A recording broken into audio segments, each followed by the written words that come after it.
Welcome back to Season 2, Episode 2 of DHS Sports Center. Today, I am joined by JV volleyball coach Mrs. Jessica Lassie and senior volleyball captain Lauren Augusto. I also am debuting my new segment called Will's Weekly Sports News, where I talk about some news going on in my favorite professional sports. All that and more on DHS Sports Center.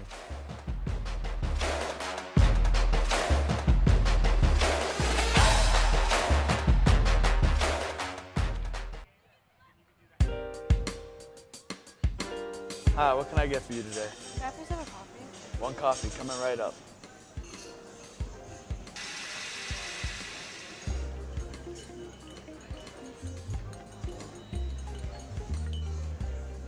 Here's your coffee. Enjoy. This coffee was amazing, thank you. Thank you. Have a good day. You too. You want restaurant quality coffee? Then sign up for our cafe delivery service every Tuesday. Check weekly for the Google form in your email to sign up.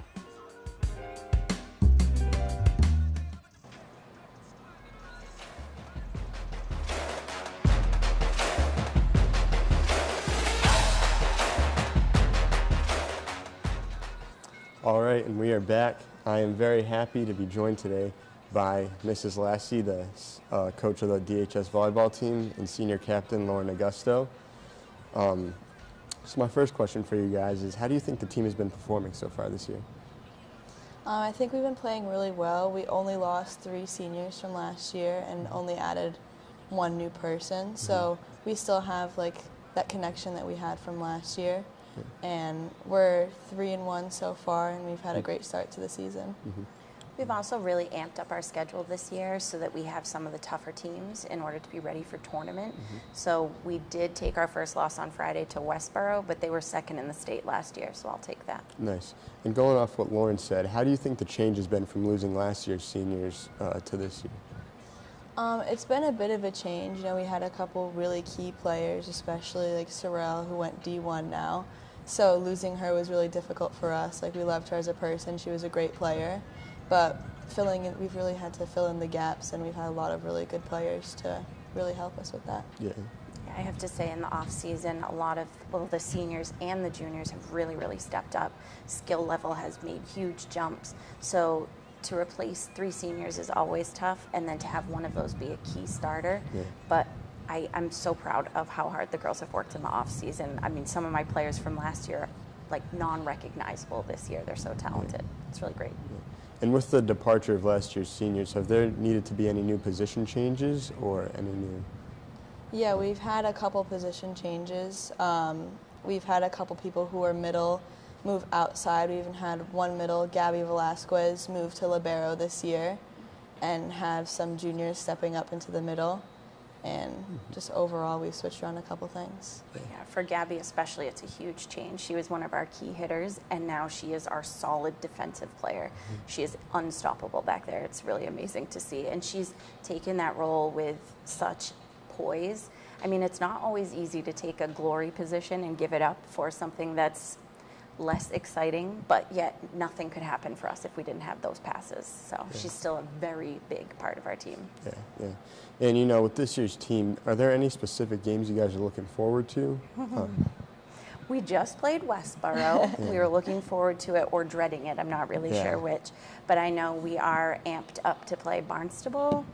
They are usually our nemesis of the season, and then I know I'm excited to see us play Vogue because they like to be, they're a little bit louder of a team and intimidating, and to take their, their spice away because we're starting to dominate is always a great game to watch.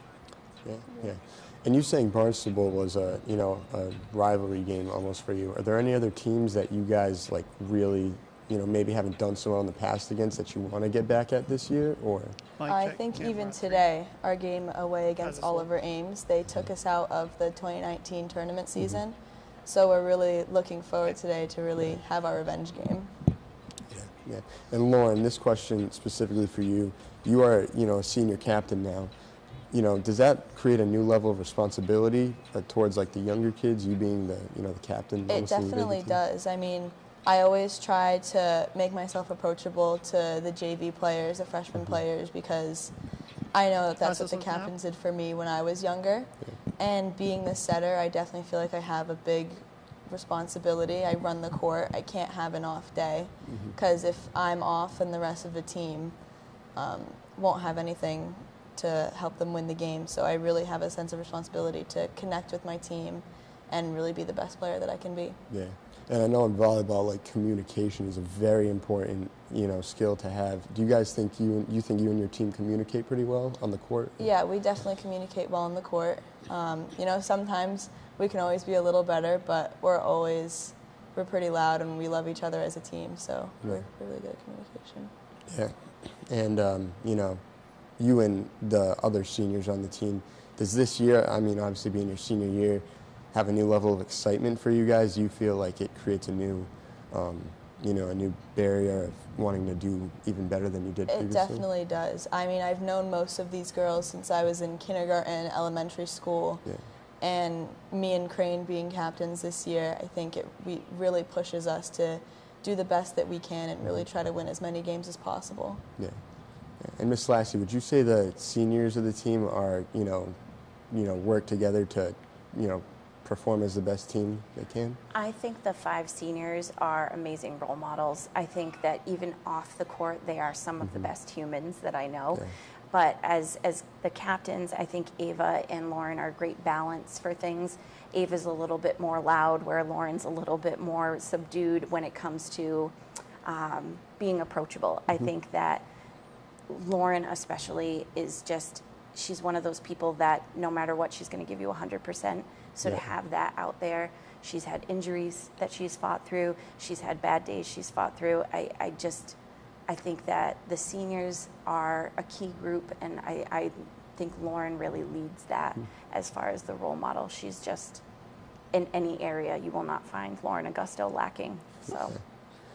And, this year's team is obviously, with the 5 seniors you said, pretty special. Do you think this year's team compares, differently to a previous year? You think there's a different level of, you guys think you are a different team than you were last year? You think you guys are almost better? From a coach's perspective, there's always a difference every year. Even though we've only added one person, it's a change in dynamic, it's a change in personalities. But I could not be more proud of our program. I think that the girls always handle themselves with respect, and my sister loves the phrase, we are always classy, never trashy. There are some schools, unfortunately, we go to where the fans, for example, are not always so supportive. So I think that our girls are always good-natured, but every year is slightly different. So we've got a different seasoning this year to us. Yeah. And a certain question that I had coming into this interview, where's the farthest you guys travel for a game, an away game? Westboro. Westboro? It was about an hour and 20 minutes to get there. Yeah. Because I know you guys play down the Cape and stuff. I just, these away games can be challenging for every sport basically, but I think Westboro is definitely a drive up there. Yeah. But these home games, do you guys feel your crowd supports you guys? Do you think you guys create a lot of energy in the gym for the crowd to? I'll let Lauren take that as a player. I think we definitely do. We always try to get as many of our friends out there, but sometimes due to other sports we can't. But I always feel really supported by our parents out there. I always hear the whole team's parents cheering us on, and JV and freshmen. I can really feel the energy and support from them while I'm on the court. Yeah. That was actually leading me into my next question. Where do you have any people in particular that you think make you want to perform your best and inspire you to do better? They really do, especially my family, my dad and my grandfather, they both played volleyball. So I'm, I guess, a 3rd-generation volleyball player. So they really like to coach me on the sidelines, and they always have something to say when I come home, but it's always constructive, and I think it really inspires me to be better, and it really helps me to be a better player. Yeah. And our girls in our program, I mean, I'm the JV coach. My little sister is the head coach, which always makes for an interesting dynamic as an older sibling. But my parents, both being retired, they come to every single game. And it's not because we're there, it's because of the girls and how much energy they put out. So I know one of our super fans would probably be Haley Jenkins' father. He is probably the most vocal out there. He has great sound effects, and I know when Haley hears him, it just fires her up. So I got to give him a shout out. Well, I can tell you for viewers who aren't able to go to your home games, one being my sister in particular, who played all 4 years at the high school, you do have a lot of fans outside of the gym that are definitely watching, on YouTube and watching your games. So, creating that support even outside of the gym must be very nice for the team. Yeah. Cool. Well, thank you guys for coming on the show today. I appreciate this interview. Thank you, Will. Yeah.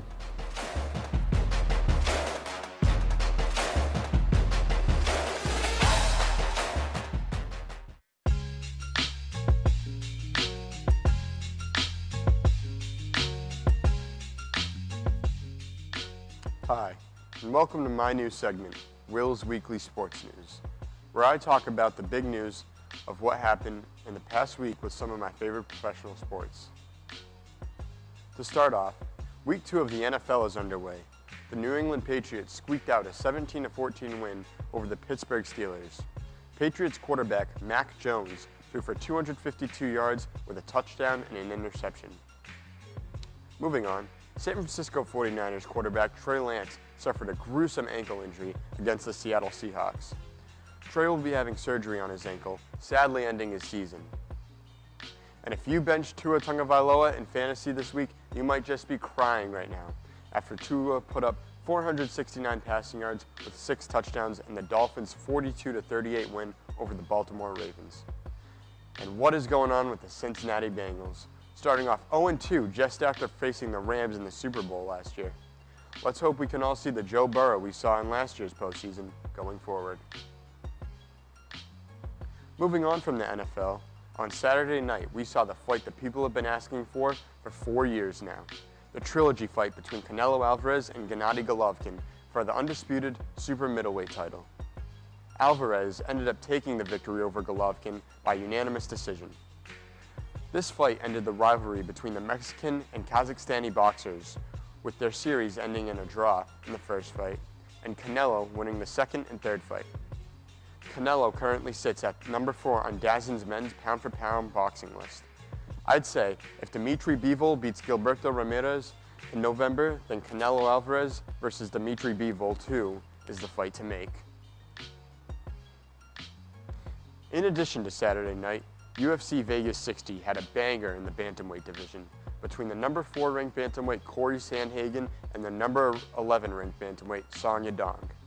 Sandhagen defeated Song after a round 4 TKO by doctor stoppage. Before the stoppage, Sandhagen led significant strikes with a 42%, while Song Yadong was 2 for 2 on takedowns. After the fight, Sandhagen called out both Marlon Chito Vera and Murad Divalishvili. If Dana White and Sean Shelby decided to make one of those fights, it will most likely be for a number 1 contender spot and next up for the bantamweight title shot. And finally, in the MLB, New York Yankees slugger Aaron Judge is on pace to hit 60 home runs this season. He currently sits at 59 homers and is seeming more and more likely that Judge will. Hi again, everybody. Jim Thompson alongside Paul Sanders. Welcome to another telecast of Nothing But Football. Tonight, a non-conference game. Bulldogs of Rochester in town to take on the Indians. Paul, this is a tale of two different teams. The Indians very young, very inexperienced, still trying to find themselves on offense. This is a quarterback system. Is going to look at the season. The defensive character.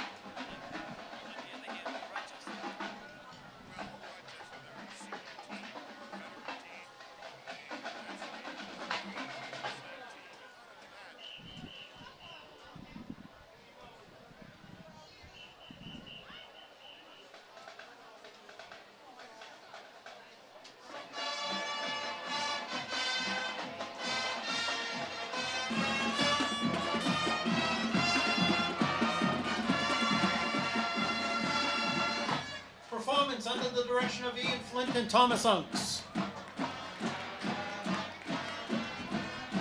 Assisted by Tyler Kingsland and John Souza. Color guard, flags and rifles supervised by Addison Caturli. Assisted by Marla Cohen and Anthony Cabral. Cheerleaders supervised by Rebecca Braga. Band led by drum majors Lauren Sullivan, Erin Thatcher, and Delaney Gove. Dartmouth High School is proud to present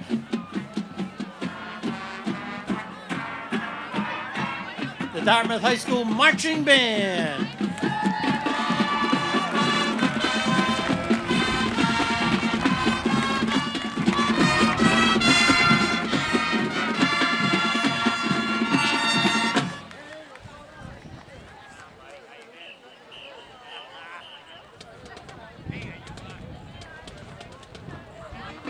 The band will perform the following music for pregame. Music from the movie Robin Hood, Fight, Our Boys Will Shine, and Glory to Dartmouth.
Tonight at Dartmouth Memorial Stadium is Dartmouth Youth Football League Park Warner Night. The Dartmouth Youth Football League is led by President Chris Pereira and board members Dave Charest, Athena Cosmos, Christian Farland, Kayla Noon, Sam Belvin, and Ryan Scrimmer.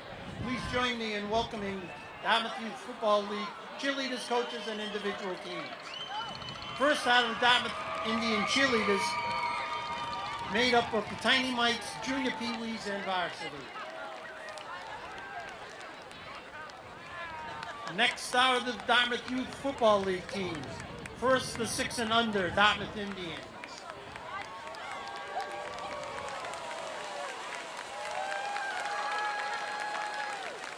Then the 8 and under Dartmouth Indians.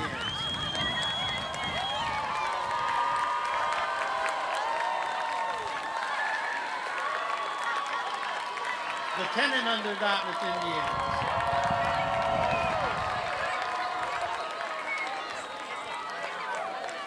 The 12 and under Dartmouth Indians,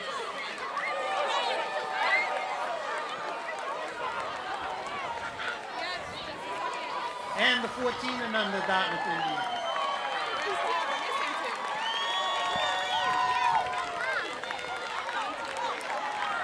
Congratulations, boys and girls, and thank you to everyone for your support.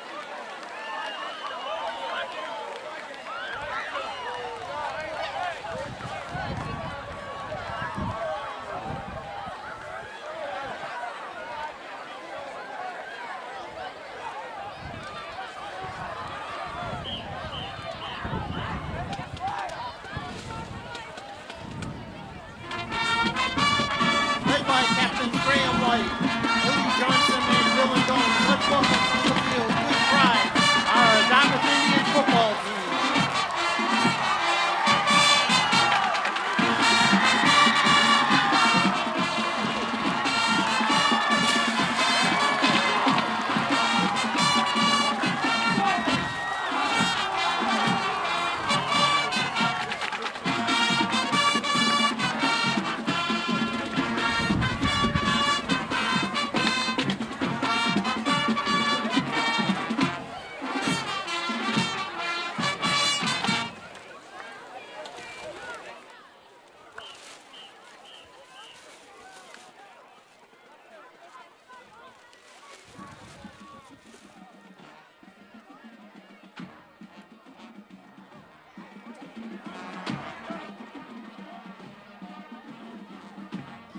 Your officials for tonight's game, your referee is Ralph Stanelli. Your head linesman is Nuno Barrows. Your line judge is Al Covello. The back judge is Jim Hanathan. The umpire is Ray Burton. And up here next to me, your clock operators, Richard Capano and Sean Myers.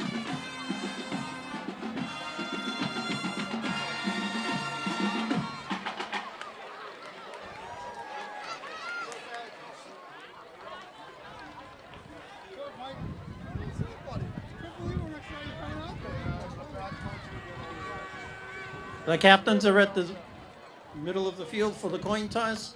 For Old Rochester, Noah Summers, Walter Rochner, Brendan Hubbard,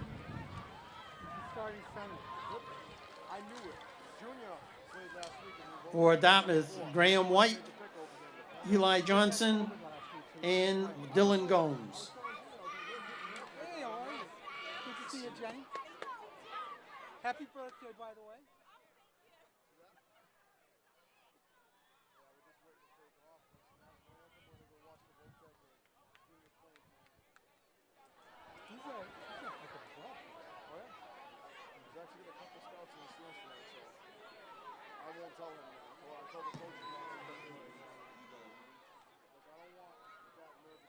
How old is he? Is he a senior? Next door, junior, yeah. He's got one more year.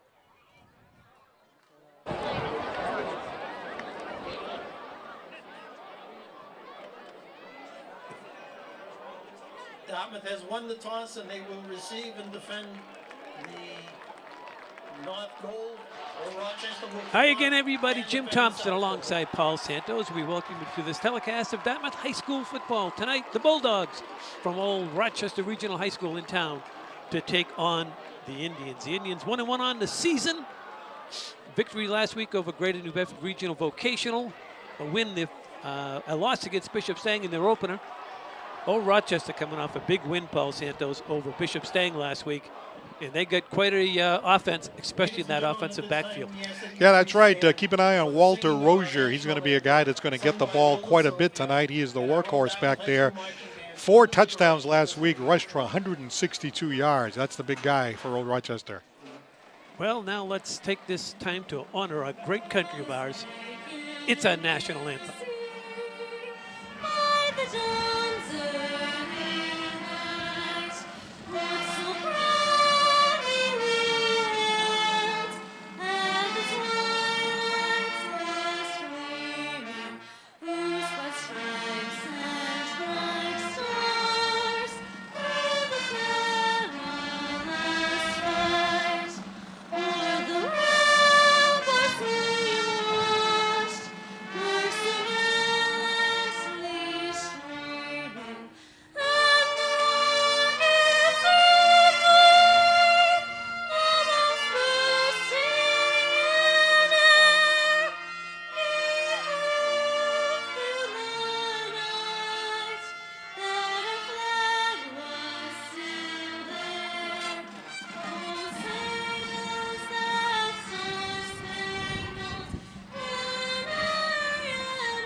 done, as always, by the Dartmouth High School marching band. You know, Paul, we're expecting a running game here tonight. Both teams like to control the football, control the clock. This wind is really whipping. If you're looking at home, if you're familiar with Dartmouth, the wind is blowing towards the town hall. So I guess it's blowing in a southerly direction. But I think it's going to be a factor in this game. Both teams don't like to pass the football anyway. So I see a lot of runs in this game. Yeah, absolutely, 100%. Obviously, Old Rochester running the ball quite a bit last week. We talked about the running back. They got a senior quarterback. They got a very solid offensive line, and an offensive line that's got a lot of experience, a lot of senior leadership up there. Indians, of course, a young team, only returning 2 starters offensively, 2 starters defensively, and they're going to have a real challenge tonight to try to stop that Old Rochester running game. But given the fact that the teams do like to run the ball, you would think maybe that wind, although it's very, very strong, might be less of a factor. By the way, I wanted to mention that was Lilia Silva with the national anthem, only a sophomore, and doing a nice job starting off things here tonight with the national anthem. Another big crowd here tonight at the stadium, and a lot of fans out here on the home side, and the Old Rochester fans coming into the far side, and it's always nice to see here at Dartmouth. This definitely feels more like football weather, though. Well, it certainly does. Old Rochester will kick it away, and Wilson with the honors. 3 guys back deep for the Indians, and they will return it here to start the ball game. And this is Abreu, and Abreu's got the 40 to 45, and he's out close to midfield before knocked across the boundary, where the Indians will set up shop. 1st and 10 in good field position. Excellent return by Abreu. Hey, that's about a 35-yard return that time by Abreu, and you see him getting the ball right here, and he finds a lane, breaks a tackle originally back there at about the 20-yard line, and once he got past that first tackler, he just turned on the Jets, and the Indians have the ball 1st and 10 at their own 49. What a great opportunity here for Dartmouth against this senior team on the other side of the ball, Rochester. It was Owen Pepin making the special teams play, and Indians are running here on 1st down. This is Grimlick to the left side. He's got running room. He's got a gain of 12 and a 1st down. Getting the start for tonight is Nico Morris at the quarterback slot. And last week, Paul, we saw Jackson Hart come in as well. Yeah, they used 2 quarterbacks last week. Nico doing a nice job in the earlier part of the game, and Hart coming in toward the end, and really the only touchdown that they had was a touchdown pass, a short one to Fenno early in the game. So both quarterbacks did the job for Dartmouth. But this field position and the first handoff, a gain of 12. Good start for Dartmouth.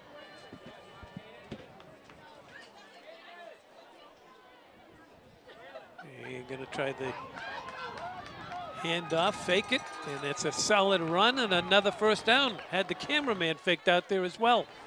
The referee got stuck in that mess, Paul, and he's still on the ground. Well, let's take a look at it again. 2 running plays and 2 1st downs. It was Nico Morris with a fake handoff. Gets a gain of about 11 yards and another 1st down. So how about that? 2 running plays and 2 1st downs for Dartmouth. What a great start. And it looks like one of the officials is slow to get up. So hopefully he'll be up in just a moment. But how about those 2 running plays by the young Dartmouth team and back-to-back 1st downs? Well, this is what they were looking for out of Nico Morris. You really have to read that option. And I think the first couple of games, he kind of struggled with that. But he's a young player. It's going to take game action in order for him to pick that up. And I think they thought Jackson Hart may read that a little better. So they put him last week. He ran the ball for 4 or 5 times. But Morris gets the start here tonight. And I think if you're Coach White, you're darn happy that he picked up a gain of 11 there, picked himself up a 1st down. But more importantly, he read the end, he read his keys, and picked up a big gain. And then on top of that, he came out quickly, too. Once he saw that opening, you know, the argument was that maybe that Hart might be a little bit quicker, but Morris that time, utilizing some of his speed, and went right through that big hole and gets the 1st down for Dartmouth. Well, the referee is attempting to get up. I don't know if we can run that back, fellas, in the truck, and we see he was caught at the end of that. He gets up. I think he's just more shaken up, caught by surprise. You just see him get caught up right here. And that hurts as you get older, as your leg, your foot gets trapped. First and 10 Indians have had 2 plays, 2 first downs. And here they run it with Abreu off the left side, and Abreu's out for a solid gain of 4 yards. Brendan Hubbard on the tackle. Gain of 3 on the play. It will be second Hubbard and 7. there for the stop. Ball is on the Bulldogs. 3 running plays here for the Indians, and Old Rochester keying on the run, of course. See if the young Indians can continue to move the ball, but this is a nice drive to start the game so far as they're in enemy territory down at the 26. It looks like somebody jumped, flags come, and play is stopped. It looked like the Bulldogs jumped offside, and let's see on the field they do. Rochester, 5-yard penalty. Well, the head coach of Old Rochester, Bryce Gilbo, only 4 years as the head coach over here, and he talked a little bit about how the Old Rochester Regional Bulldogs, even though they won the game last week, still had a number of penalties. They really wanted to clear that up, kind of clean things up over there. And even though they won that game decisively, still an area that they can improve. There's the handoff to Gremlick. He only needed a couple yards, and he's going to be very close to it.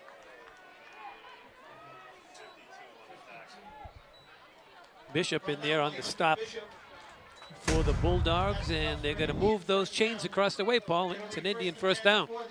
Another first down here for Dartmouth. 3 first downs on this drive so far. They really didn't need a lot of yardage that time, as Jim pointed out, with the help of the penalty. So they were able to get that first down, keep the chains moving, and they've got the ball now at the enemy 19 on only 4 plays. Here's Gremlick. As soon as he gets it, he's tackled immediately in the backfield. And that was Hunter Bishop reading his keys, Paul. As soon as the ball carrier got the football, down he went. Now let's take a look. Good reaction here by the down lineman there of Old Rochester. And look at that. Talk about tremendous pursuit. The junior defensive lineman, 6'1", 210, right in there to make the stop. And it's a no gain for the Indians. 2nd and 10. He'll jet sweep it to the far side. And that goes nowhere. Jackson Hott is the ball carrier.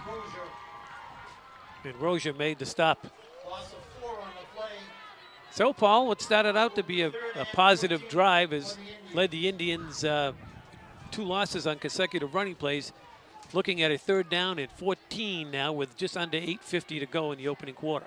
Very interesting to see what the Dartmouth Indians will come up with here in what looks like to be a passing down situation. Well, looks like somebody jumped offsides once again. And they're going to call it offsides against Old Rochester. So like we said, an area that Old Rochester wants to kind of clean up, even though they're a senior team with a lot of upperclassmen. They made a lot of mistakes in that game last week, even though they still won. And already a couple of penalties have helped the Indians move the chains in this first drive. Yeah, they have the ball just nudged inside the 20-yard line, so it's 2 down territory, although Freitas has a good leg with the wind behind him, so we'll have to see if we get to 4th down. Here's Morris. Looks left. Here comes the rush. He's going to turn and run with it and pick up a couple of yards before he's taken down along the far sideline. Kyle Smith was over there to make the tackle. Also, a flag is down. Nico dropping back, looking to throw, but could not find a receiver. But on top of that, the pass rush really came in there very quickly. The defensive lineman, the linebackers in very quickly on the Dartmouth quarterback. And as a result, he was just barely able to get back to the line of scrimmage. That was a late flag.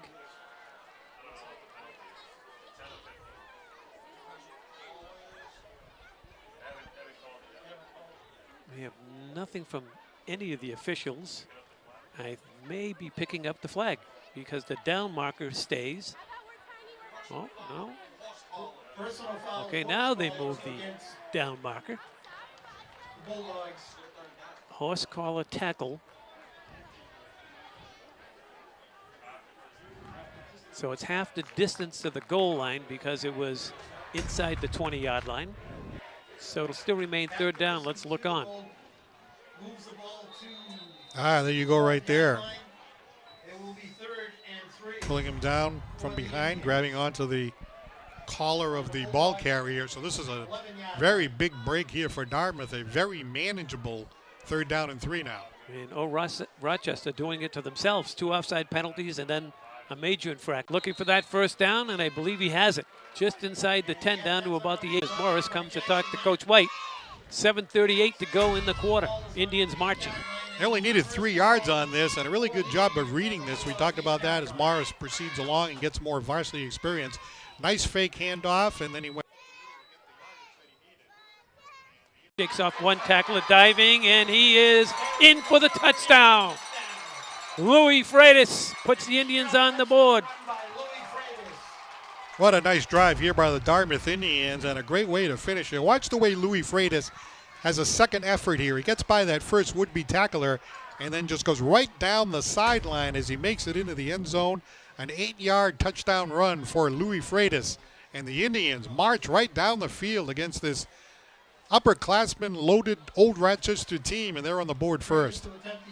So Freitas ran it in with his legs and now will try to kick it with his foot. No pun intended, Paul. Yes.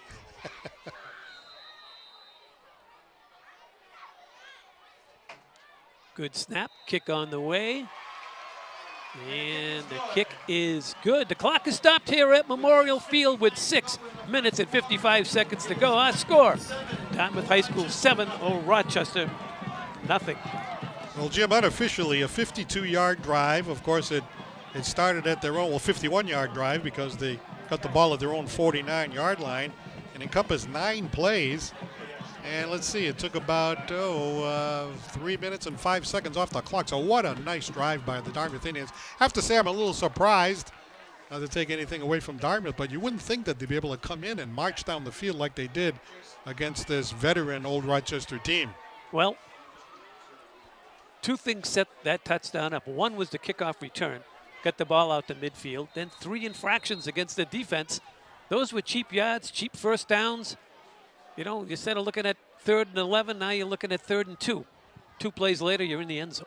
3 penalties against Old Rochester during that drive. And we had 2, I believe, at the line of scrimmage for offsides, and then that last one, a personal foul. That's the ones that kind of drive the coaches crazy because you can make a mistake at the snap of the ball, but when you start to get into personal fouls and horse collar tackles and things like that, that's you really have to rein those guys in. Hey, you want to be aggressive out there, no question about it, but by the same token, you have to make smart plays out there. And Old Rochester definitely helped the Indians on their first drive. Arsenal back deep. And that ball is going to get by him, skips over the end line. And Old Rochester will have their first series of the game coming onto the field, trailing by a score of 7-0. We want to welcome you folks in the town of Dartmouth on channel 9 and 18. And of course, you people across America and across the world watching live via YouTube. Call your friends, call your relatives, let them know that Dartmouth High School football from here on out is broadcast live on YouTube TV. Well, we get our first look at the Old Rochester Regional Bulldogs on offense. 1-0 on the season against Bishop Stang. Keep your eye on number 45, Rocher, in the backfield. 4 touchdowns last week against the Spartans.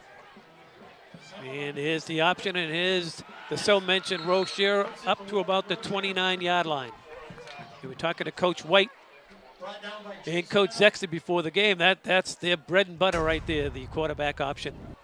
And here it is, executed beautifully by the quarterback. That's Noah Summers, the senior quarterback, dishing it off to Rocher.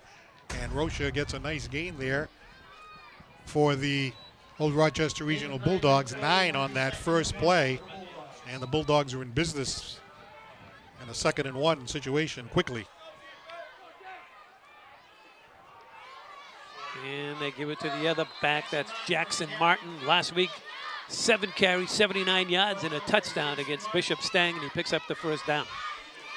Really a nice situation to be in, that 2nd and short. In fact, a lot of times it's a time when you want to throw the ball, but in your own territory, they're going to play it safe, establish that ground game, get that first down, and keep the chains moving. 2 plays, first down for the Bulldogs.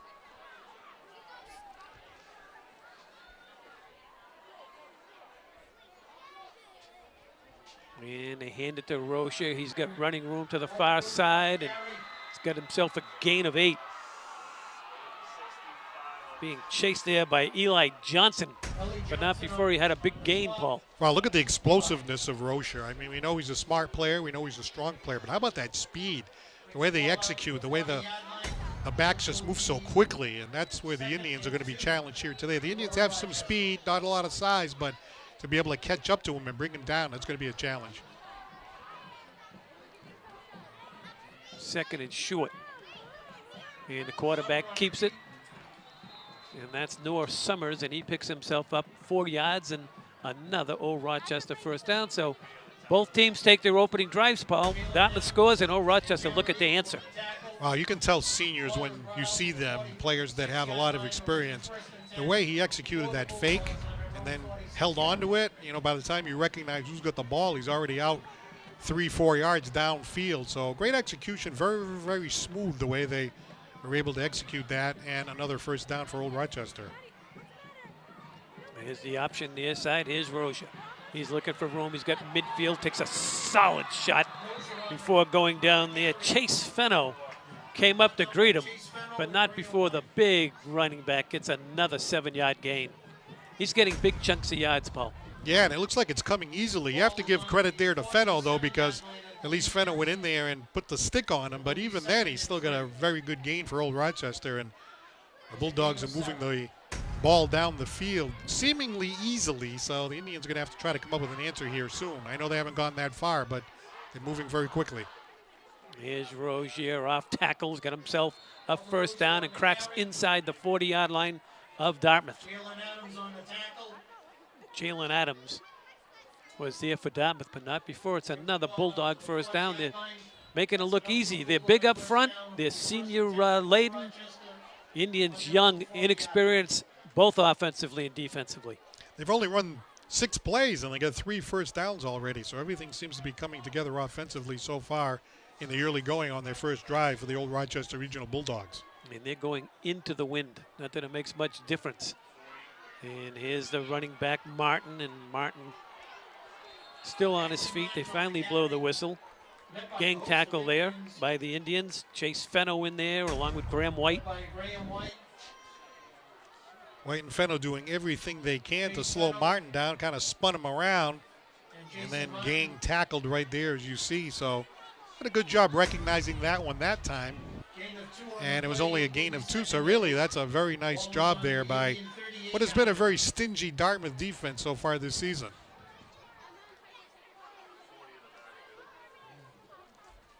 And the quarterback, Summers, is going to keep it.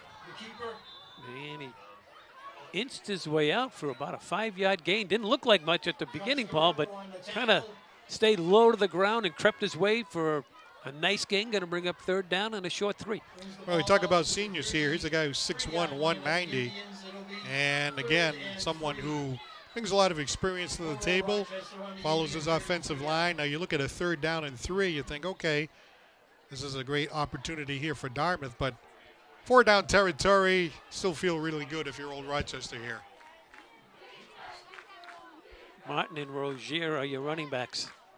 And here's Rozier. He's got himself a first down, cracks down to the Indian 25-yard line. Chase Fenno making the tackle.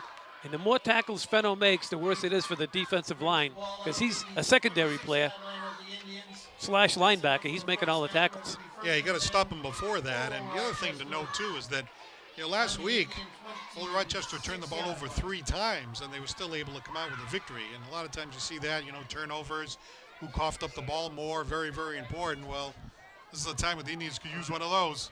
Here's Rozier, and this time they bottle him up. Jacob Lancaster came in there, just got his arms around the ball carrier's waist, got him down for a short gain.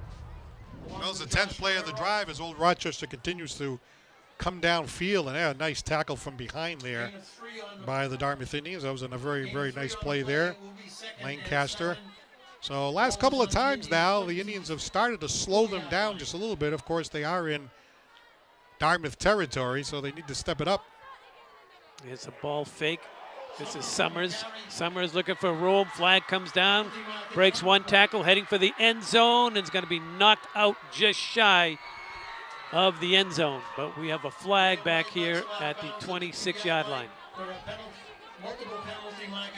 Well, it's a 22-yard gain right now, depending on what happens with the flag. And this is really tough here, too. It looks like it could be a holding penalty, which would bring it back. But there it is right there at the top of the screen. But separate from that, you get a good look at the running ability of quarterback Summers.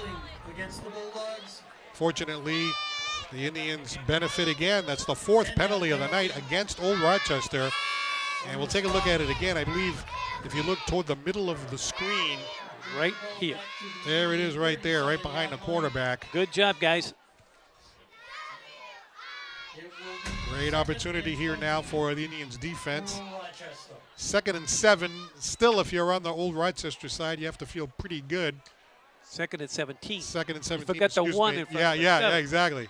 Done that myself. That's why I went broke in the fish business. I couldn't add. There's a pitch to a new running back, and that's Hughes. Hughes looking for room. He's going to cut back. Finally taken down at the 30. Did a lot of dancing, juking, but didn't pick up very much.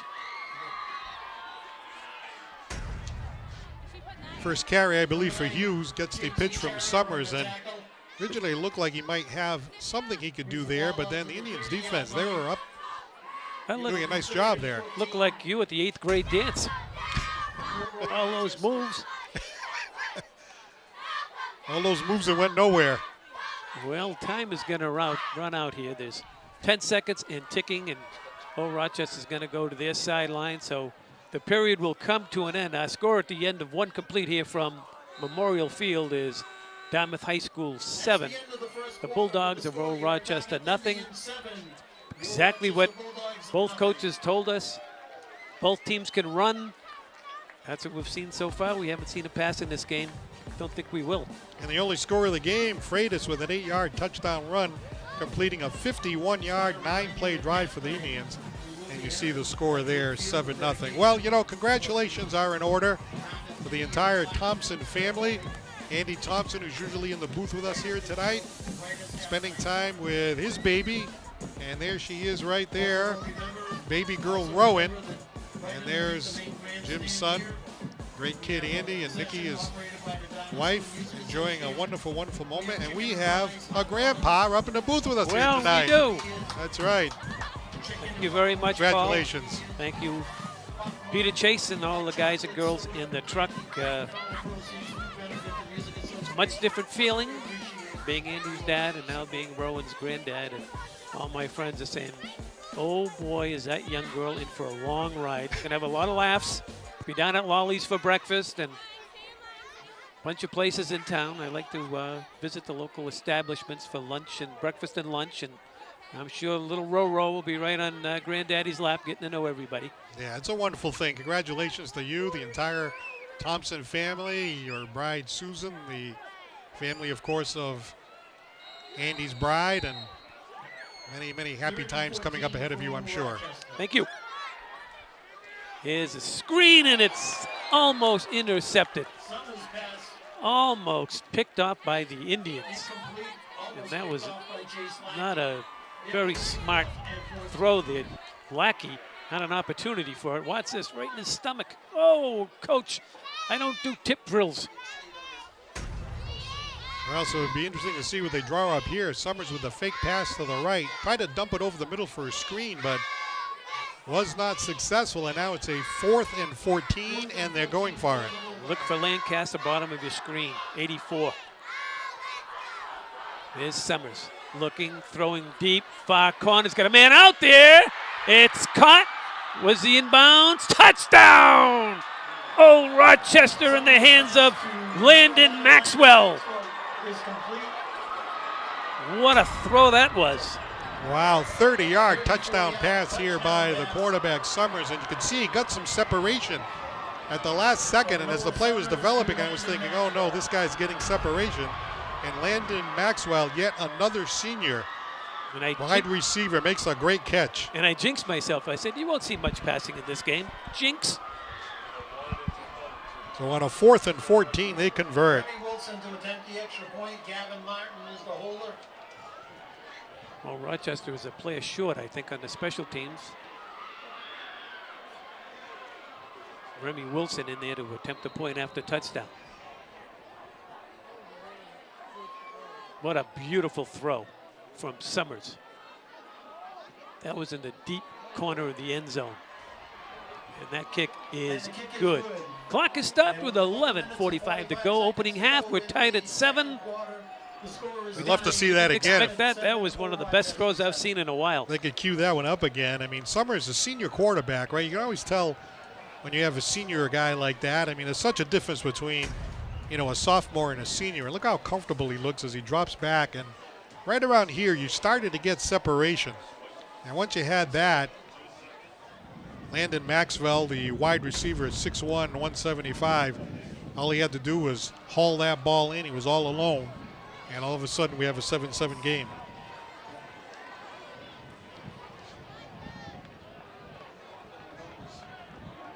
Well, the Indians did an outstanding job on their first drive. And this drive right here by Old Rochester, by the way, that was a 12-yard drive completed by the 30-yard touchdown pass from Summers to Landon Maxwell. And that was a 80-yard drive since it started at their own 20-yard line. So the Indians really benefited as we take a look at Coach White from the great field position. You know, the coach up there in Foxborough likes to talk about offense, defense, and special teams. And when you start at your own 49-yard line, that's huge, and that's what happened. Combination of the field position and the 3 penalties against Old Rochester helped the Indians in their first drive. So you have to think that if Old Rochester cleans that up, it'll make it a little harder for Dartmouth. Let's see what they can draw up in their second possession. Wilson to kick it away. Got a strong wind behind him. We're in a tie game here from Dartmouth, Massachusetts. High end over end kick. That comes down to Andrews. Andrews looking for running space. He's across the 25. And I thought the ball came loose, but didn't. And the Indians will set up shop. 1st and 10 from just across their own 25-yard line. So much different field position this time. Still decent, given where the ball was kicked off to. They'll place it actually at about the 29.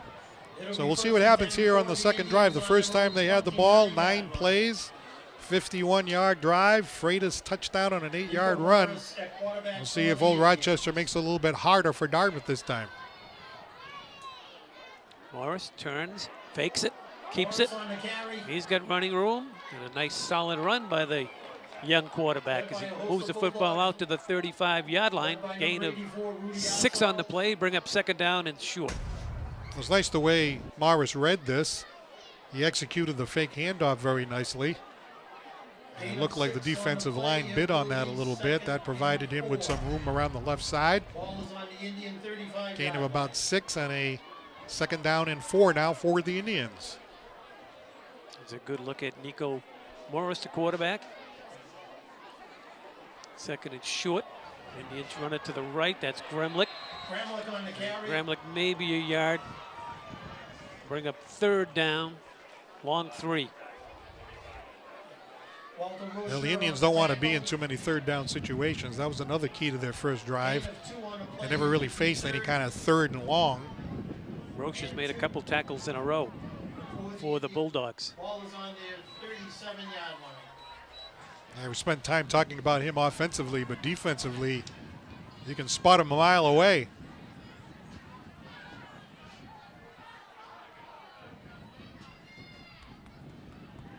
Is Morris, and Morris is going to be right at the down marker, and they're going to give him the 1st down just by inches, Paul. Well, I thought he did a good job of the fake handoff there. And he went hard up the middle, picked up some speed too, and I think that momentum enabled him to get that extra yard, and he does get the 1st down, but as you said, just barely. Now the Indians unofficially with 5 first downs so far, so You have to credit them so far. A young team, and they're going toe-to-toe with this veteran Old Rochester team, at least in the early going. Is Abreu, and Abreu is met right in the backfield after the ball fake to Jackson. Didn't fake out Hunter Bishop. No gain. This play seemed to be slow in developing a little bit. You had the man in motion, the fake handoff. No one really fell for that one. Fake handoff to Andrews, but really didn't fool anyone, and a no gain situation for the Indians that time.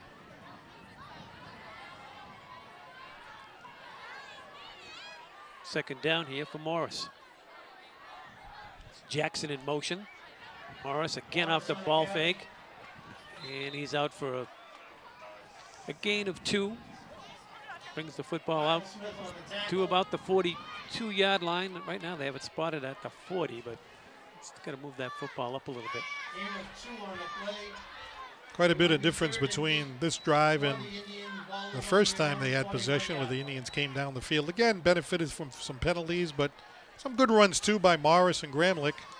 This time Old Rochester has adjusted a little bit, and the Indians are in a 3rd and long. Morris has time. He's going to launch it. He's got a man out there, double covered. And the pass is deflected back there by Arsenault. Knocked away. Also back there was Harrison Hughes. First pass attempt of the game here for the Dartmouth Indians, and you see Morris dropping back, and he let it go pretty well, but again, no separation, double coverage. Chase Fenno was defended by 2 very good defensive backs there, including the safety, and without the opportunity to get too far behind them, it really was a ball that was up for grabs. 2 Old Rochester players, the 1 Dartmouth player. Not a recipe for success, and the Indians have to punt. Arsenault back deep. We're in a tie ball game.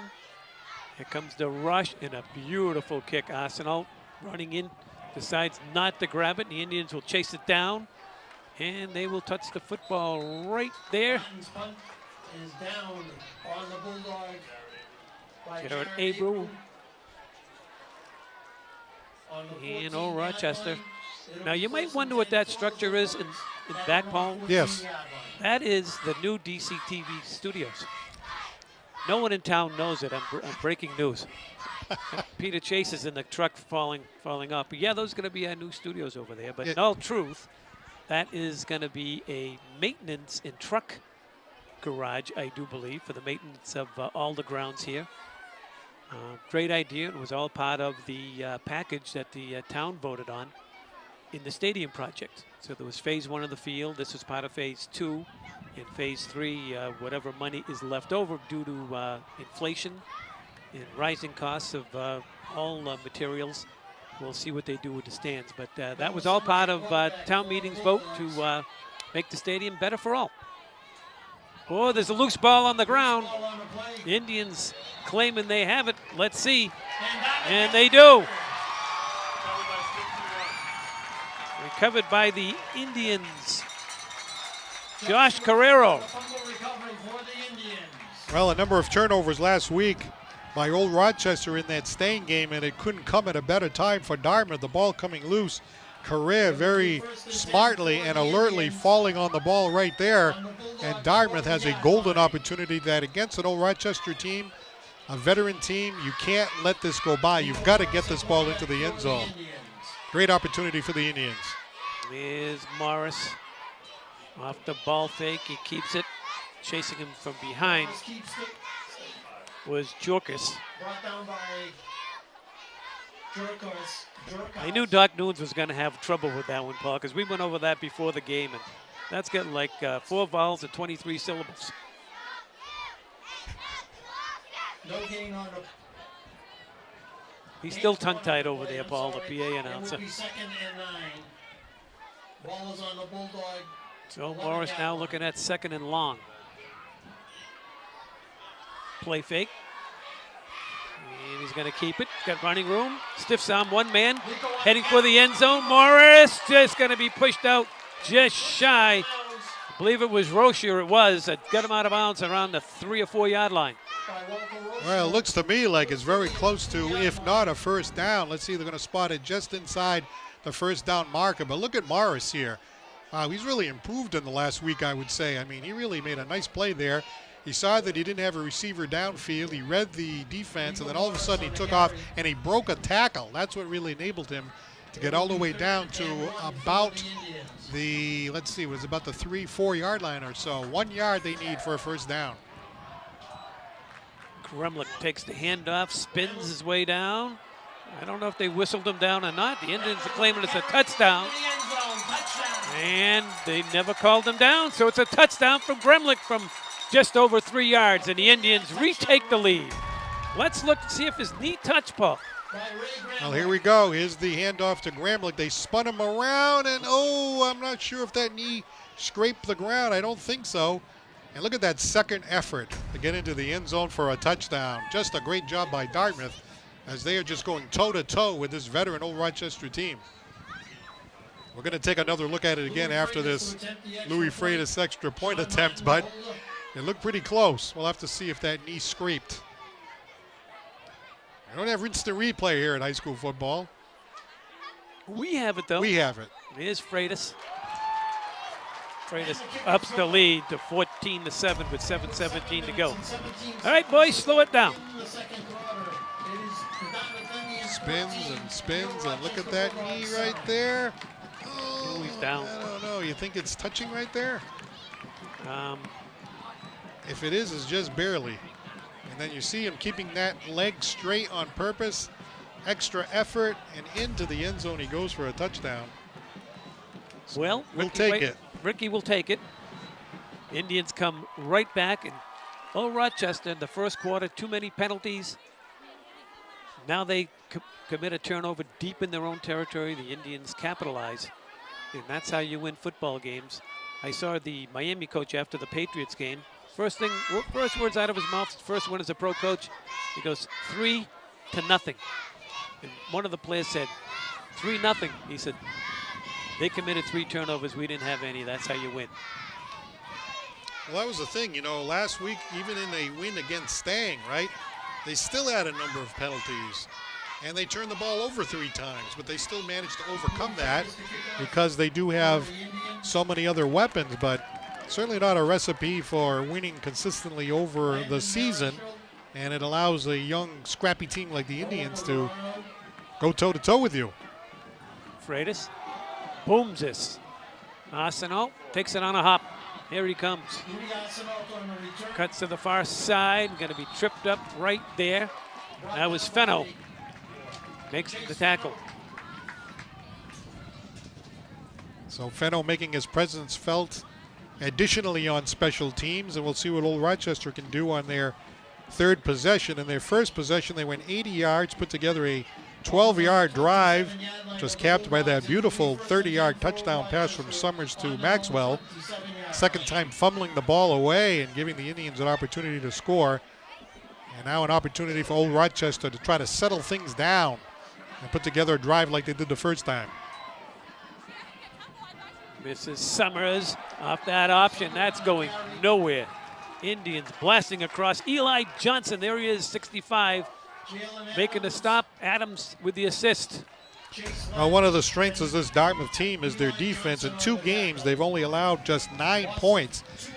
And, of course, they did that against Stang and Voc Tech. Different story here against this seasoned Old Rochester team, but so far, so good. The Indians defensively have not made it easy for Old Rochester so far.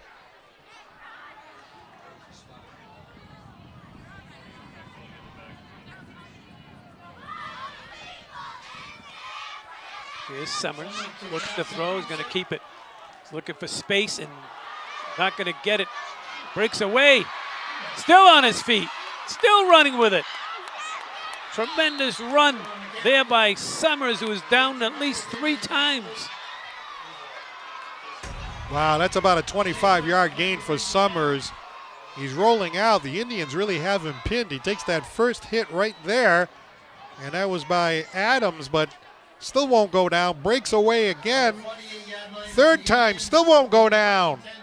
And gets past midfield and ends up at the enemy 48 when it looked like he was going to be dead way back in his own territory. What a big play right there for Old Rochester. Coach Martin wants to settle his defense down. first couple plays of this series, the Indians played real solid defense in that time, as you alluded to. 3 missed tackles by the Indians. Right, and obviously you have a challenge anyway.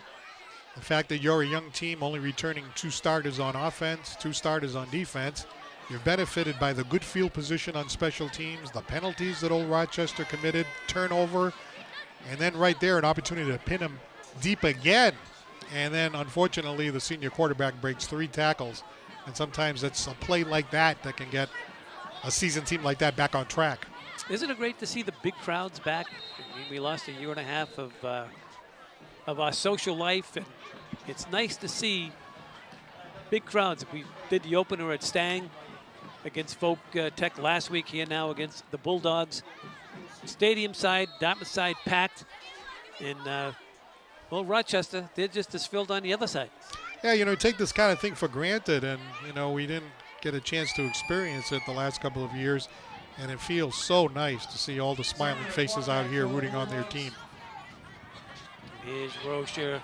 He's just smashing people over. Gain of 13 and a first down. Fenno back there along with White. Watch how quickly he just shoots through this hole right here. Here's the senior, 6 feet, 205 pounds, and look at that speed right through that hole. They get up to the line quickly, and Rozier again right through the A-gap. Charrier in on the stop for the Indians, but not before they pick up a nice gain of 6 yards. And again, Paul rushing to the line of scrimmage. Good look right there at the senior running back. And it's the ball fake. Here's Summers. Summers looking, still looking, being chased. Summers is close to that first down marker and steps just inside it and picks it up. Abreu for the Indians. Jason Martin as well. Not before the quarterback picked up a Bulldog first down. So they're marching right back. The Indians score. They come right back looking for the tie. Tell you, Summers, he was looking for Landon Maxwell down there in the end zone that time. Martin, the ball carrier. Carrero, along with Martin, making the stop. Gain of 3. Good job that time by the Dartmouth defense, getting up there quickly and making the tackle. But on that previous play, I saw Summers rolling to his left to the opposite side, looking downfield to the man who made that catch before. And I was thinking, oh no, not this again, but they covered him pretty well that second time. Here's Rozier, and he's a tough man to bring down. Just ask Josh Carrero, had him by the waist. Jalen Adams there as well, but it's another large gain, third down, less than a yard to go for the first. 162 yards last week against Bishop Stang. Here's a loose ball by the quarterback Summers, who quickly pounced on it, and I don't think he advanced it to get the first down, so it'll bring up 4th down and about a half a yard. Could see across the way the down marker. Ball's on the 16 of the Indians. Check that 17-yard line. Feels like not the biggest challenge for Old Rochester to get 1 yard, but I got to tell you, it's twice now that we've seen them not really have a clean snap there. One time fumbling the ball and almost a fumble there. And they give it to the first man through, and I don't think he has a first down. That's Martin. I don't think he has it.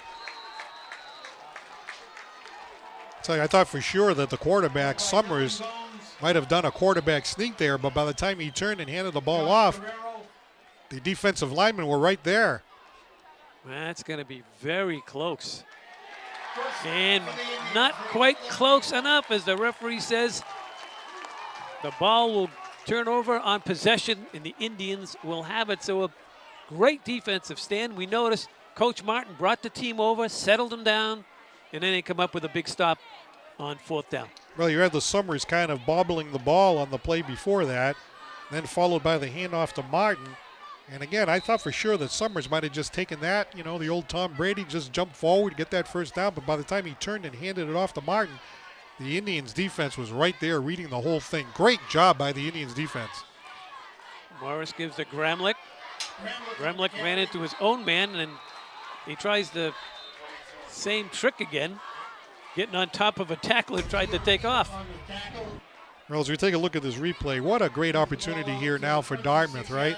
This is probably the most important possession of the game. I mean, you could say that about all these possessions, but with 3:18 left, they really got to move this ball, get it into enemy territory, and even if you don't score, at least take time off the clock, because to go into the locker room against this old Rochester team with the lead, that would be really a great foundation for the second half coming up. And the Indians seem to be having trouble getting that play call in, and they've asked and received a timeout with just over 3 minutes to go in the first half. We've had a very good ball game here. And again, Paul, comes down to mistakes. You know, Rochester's making the mistakes. They only trailed by 7, but that could be the deciding factor. Of course, I said earlier, they're not going to pass it. They threw for a long touchdown pass. So far be it from me, but so far that's been their bugaboo in this game.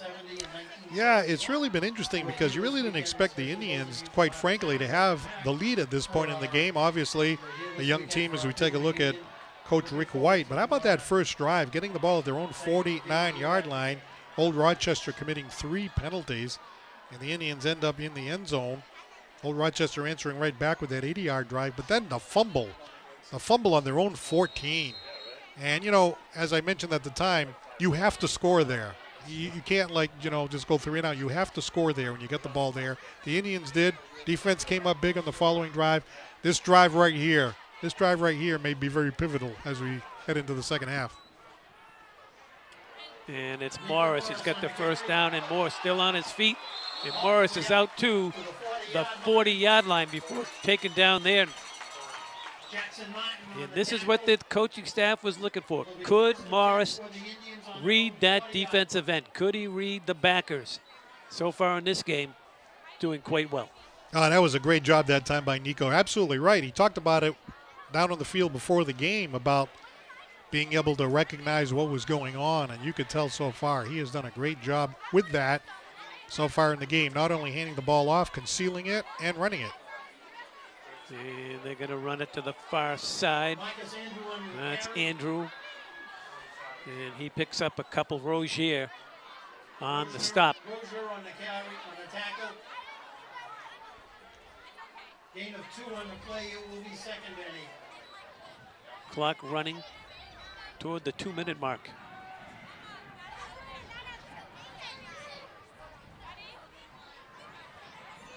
This has been a very interesting game so far, that's for sure. Been a fun game to broadcast. Indians been taking advantage of those opportunities so far.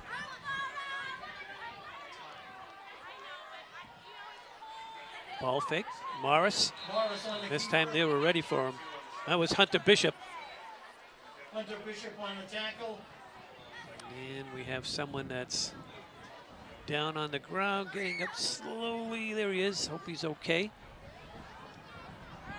He's doing a little stretch as Hunter Bishop. Brain trust of the Indians, sending the play to the young quarterback, Morris. Interesting to see what they draw up here in the 3rd and 8. Ball in their own territory, so they really need the first down here. 1:10 and counting in the first half. Morris rolls near side, throws near side. He's got a man. It's going to be enough for a first down. And let's see, that is the Indians' Louis Freitas on the grab. What a great job here on both ends of the ball. Nico Morris rolling to his left, which is difficult to do. Rolling to the opposite side, a right-hander, of course, hitting Louis Freitas for a first down. And it moves the chains with under a minute to go here in the half. Louis Freitas, a junior for this Dartmouth Indian team, and what a huge first down for Dartmouth. Morris looking for the home run ball. It hangs up in the wind, but it's caught inside the 30-yard line. Caught there by Jalen Adams. That ball hung up there for a week. 16-yard pass, and this ball was just up in the air forever. A lot of air under this baby, but he was so wide open that it didn't matter. He came back and got the ball. He was so open. There was nobody around at all. Jackson Martin, linebacker, in on coverage. That ball had a little bit more zip on it. Might have gone for more yards. Good enough. It's a first down. Wow, element of surprise calling that play. Here's Morris, looks, completes. And that's going to be out close to a first down. That's Graham White on the reception down there at the 20-yard line. Tackled by Jackson. Back-to-back passes here for Nico Morris, and he's executed nicely. 27 seconds and counting. Oh, that time 3 Indians jumped offside. It looked like Nico Morris was looking to the sideline, and I think the offensive staff was like, no, get up to the ball. And I just think the snap count got confused, and that caused the 5-yard penalty. Too bad, because now you have a 2nd and 6. 2nd and 6 for the Indians.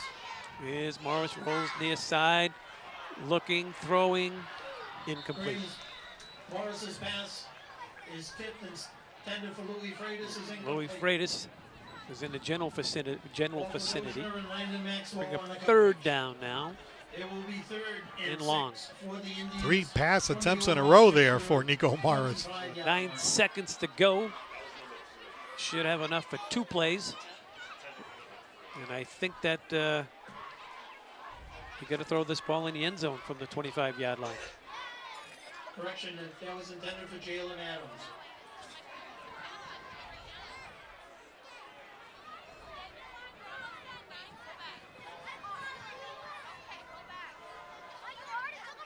Adams at the top of your screen as the outside man. Andrews in motion. They're going to try to run it, and that's not going to get anywhere. Kyle Smith said, I don't think so. Let me put an end to that. Quick timeout by the Indians. And I think they're going to get Freitas in here for a field goal. Well, Louis Freitas kicking one extra point after another, also capable of kicking a field goal. And we'll see if they're able to execute this. That was the last time out of the half.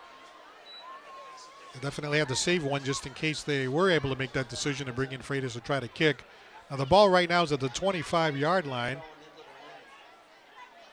There's the wind blowing against the Indians right now. You can see the flags at the top of the uprights there. So let's see, this would be a, 35 and 7, about a 42-yard field goal. That's going to be very long for a high school kid against the wind.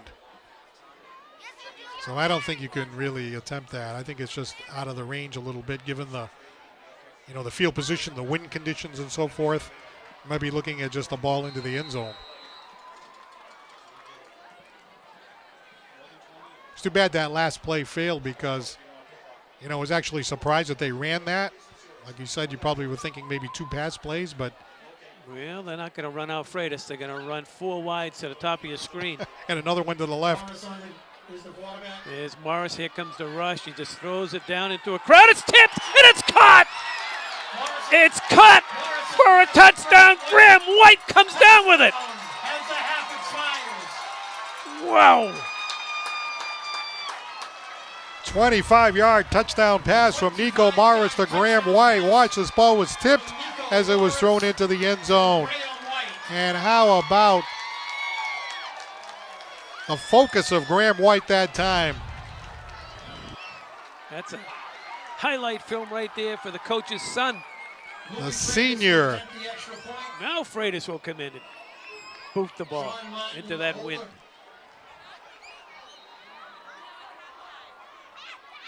The senior wide receiver.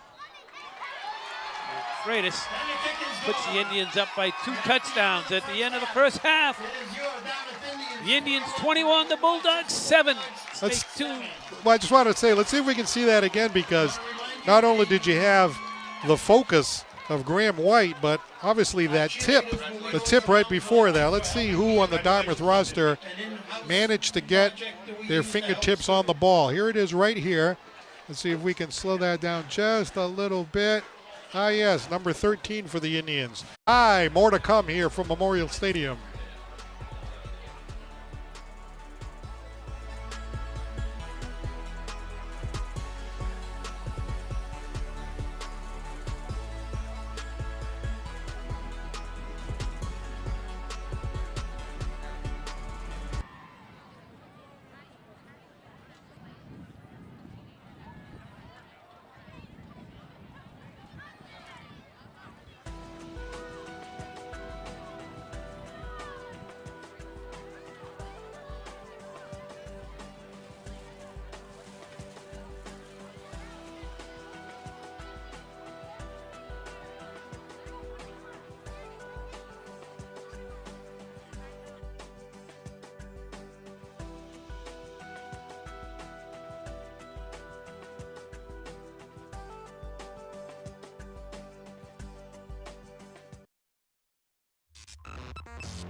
Okay, that's fine.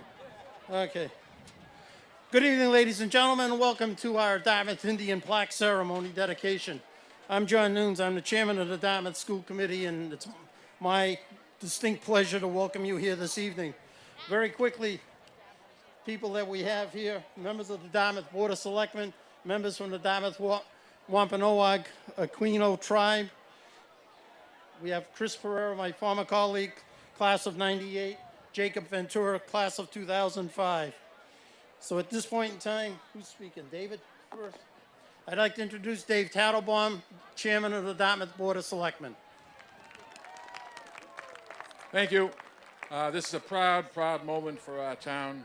We have now pledged to honor the Native American in our history in a way that we have never done before in our schools, in our town, in every corner. We're going to make it happen and make everybody proud. And thank you all for what we've done together. Thank you.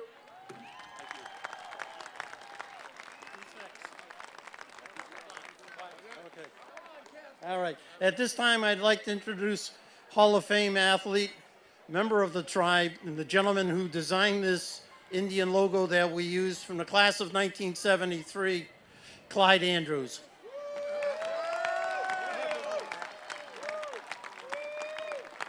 Thank you, everybody, for coming here. This plaque, once it gets unveiled, shows pride, honor, respect, and dignity of Native Americans from past and future. This is for the town. This is for everybody. We all are part of this, and it'll be there forever. Thank you.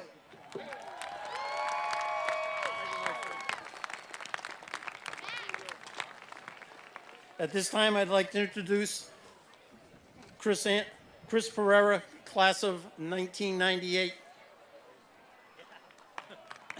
Good evening, Dartmouth. What a historic, special celebration this evening. I can't thank enough. I want to thank John Nunes for all his support, John Harron for helping get our non-binding referendum on the ballot. I want to thank the Andrews family, also all of the Dartmouth Wampanoags who have been so supportive. And this is really their night as we honor them and we come together as a community. And that's what we've done over the last several months is we've all come together, unified together, one Dartmouth with Dartmouth pride.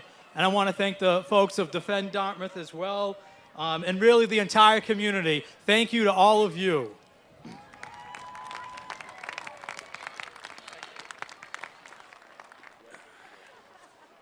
Okay, and now at this time, I'd like to have gentlemen please unveil the plaque. Why don't you bring it up? Just turn it so I can read it. It says, this stadium houses our elite athletes and award-winning marching band. Following the undefeated 1973 football season, Mr. Clyde Andrews, members of the Wampanoag tribe of Gayhead, Aquina, Dartmouth High School class of 74, and Dartmouth Hall of Fame, redesigned the Indian image to more accurately reflect and honor the Eastern Woodland Indian of the region. The symbol is an iconic of respect, honor, and strength, key characteristics exemplified by the Dartmouth student athletes. The Dartmouth Indian symbol is a key tenet of our Dartmouth pride. This plaque will be on a plaque that will be set up down there. Thank you, everyone. Yep. Yep. You got it.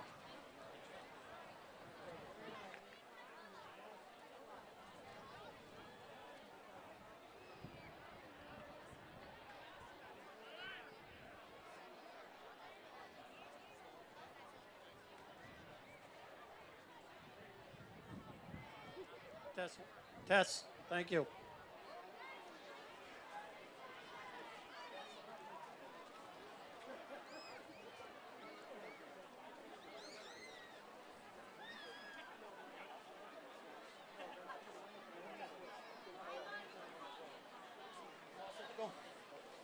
Good evening, everyone, and welcome to our football game between Old Rochester High School and your Dartmouth High School Indians. Now the Dartmouth High School Marching Band will perform their 2022 production, Forgotten. Is the band ready? Dartmouth High School, you may take the field for performance.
Ladies and gentlemen, the Dartmouth High School Marching Band and Color Guy.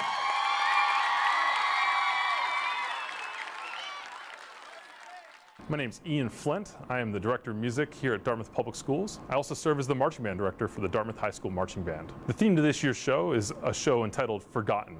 It's actually a Western show, which is unique for us. The idea of doing a Western show was something that we saw a lot in the 1980s and 1990s in marching band, and we're kind of bringing that back this year, so we're really excited about that. The inspiration of this year's show comes from discussions actually from the indoor percussion season.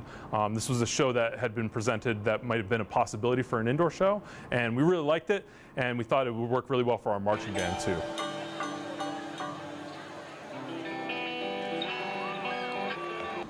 In the opening of our show, we see all of our travelers and they're kind of grasping for hope. And that's the idea at the beginning. So you'll see the performers kind of reaching out, and there's a bunch of little individual things that are occurring throughout the field. It starts out with like a kind of a spaghetti Western guitar sound, and we get this little introduction that kind of builds up to this chaotic moment at the beginning of the show. And really what this opening of the show is about travelers that are just in desperation.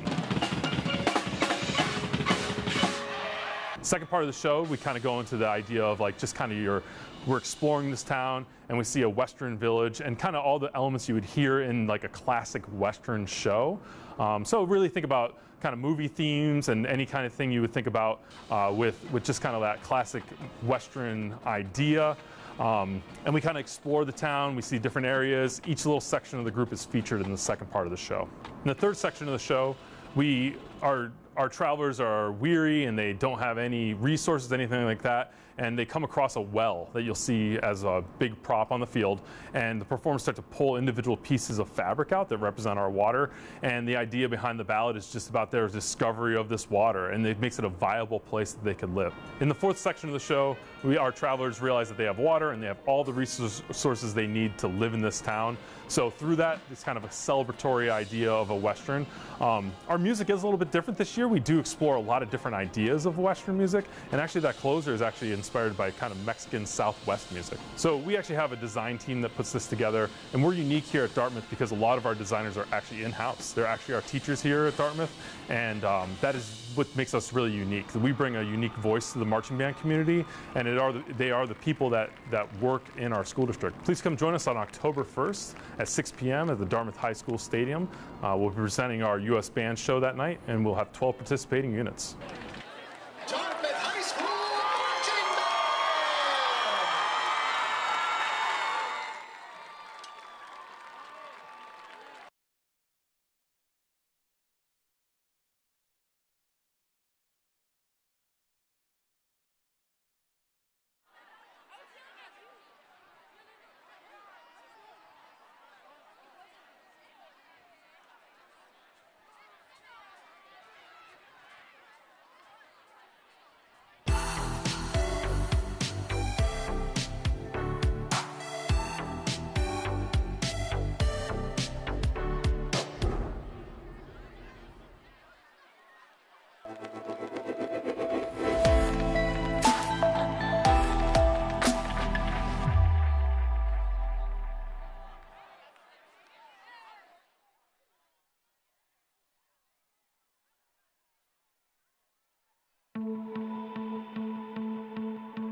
All right, we are about to begin the second half here at Dartmouth Memorial Stadium. Jim Thompson and Paul Santos, happy to be with you here today. A lot of highlights in that first half. The Indians getting on the scoreboard first. You see this 8-yard touchdown run by Louis Freitas. Watch the way he turns that corner, breaks that tackle, and dives into the end zone for the 8-yard touchdown run. And how about this? This might have been the play of the half. That long 30-yard touchdown pass from Summers to Landon Maxwell for the touchdown. And then look at this run right up the middle, right up the gut. No, the knee was not down, says the official. As into the end zone goes a touchdown run for the Dartmouth Indians. And how about that tip? That tip in midair by the Dartmouth offense on the final play of the half. The ball tipped by Marcus Andrews, and it was caught by Graham White for the touchdown. And we have the 2-touchdown lead here, 21-17 by the Indians at the half. And a little bit of a surprise, the Indians capitalizing on some Old Rochester mistakes. That's for sure. On one particular drive. Excuse me 1 second. That was a Gramlich 4-yard run, by the way, in between there. Sorry about that. Doc Nunes was showing me a text that he sent me 3 years ago. I'm just getting it now. It sends it by Pony Express, so I want to apologize. Were you able to see that? I know you had your new glasses there and stuff. You know. Well, when I came in tonight, he said, "Did you get my text?" I said, "Well, I don't know. I come to my Pony Express." He said, "Well, I sent it 3 years ago." Now I'm talking on the TV, and he puts a text in front of me. And I said, "What are you going to do with the horse that's over here they rode in on?" But anyway, kind of what we expected. I made one of the greatest faux pas. I've been doing this for a long time. And this happens in life to all of you out there listening. As soon as you say something's not going to happen, darn it all, doesn't it happen? I didn't think with this 30-knot wind, and either did you, that there'd be any passing in this game.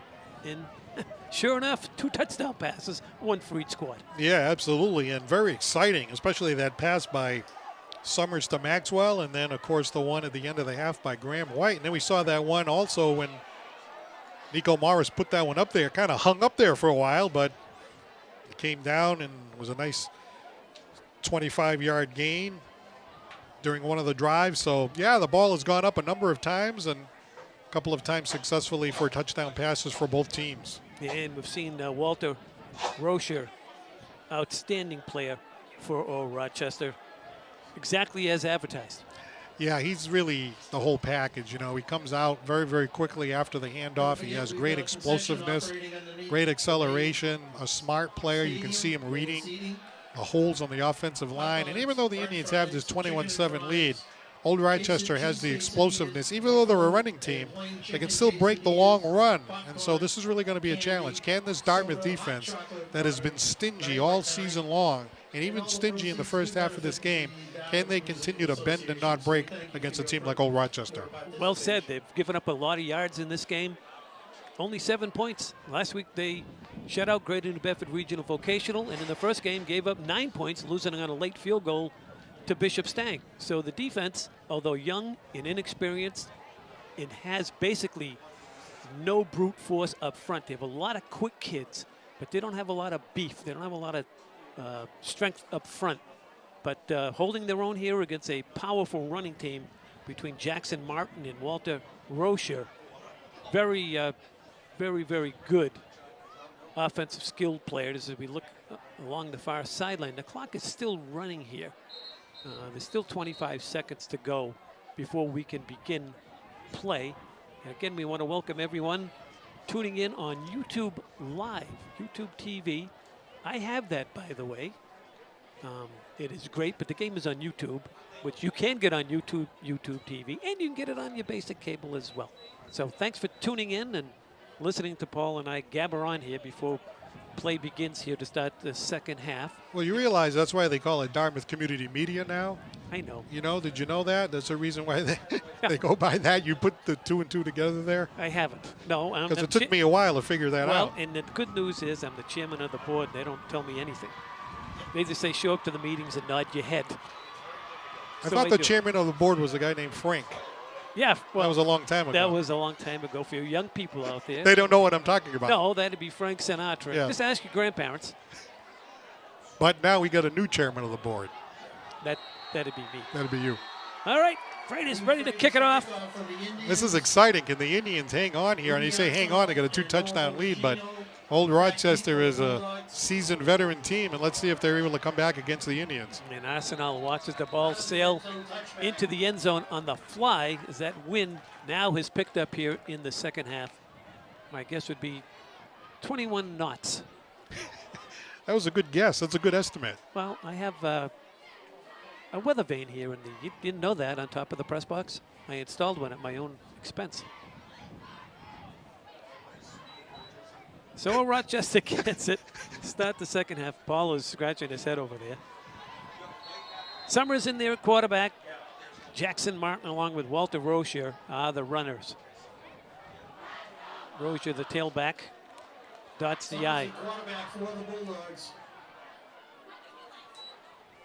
And here he is, right on cue. Breaking tackles, he's got running room across the 35 and out to the 38-yard line. Exactly the way they started the game. Same exact play. Well, that's a very nice run right there of about 19 yards for the senior running back who had 4 touchdowns last week in that win over Bishop Stang. And it looked like he was on a mission that time as he carries the ball down to the 39-yard line. It was Graham White, the cornerback, making the stop. 1st and 10 now for Old Rochester. And here's the quarterback, Summers, spinning his way across the 45 out to the 46-yard line. Tackled there by Jalen Adams. Lackey there as well. Not before a gain of 8, Paul. Yeah, nice run there by the senior quarterback. We've seen him carry the ball quite a bit today. And, of course, throw that touchdown pass, the 6'1", 190-pound senior quarterback with a nice gain of 8 that time. So 2 plays. First one, a 19-yard gain by Rozier, followed by an 18-yard gain here by the quarterback. Again, the Indians' defense, 9 points in the first 2 games, 7 points in this game so far, hoping to continue their pattern of bending but not breaking.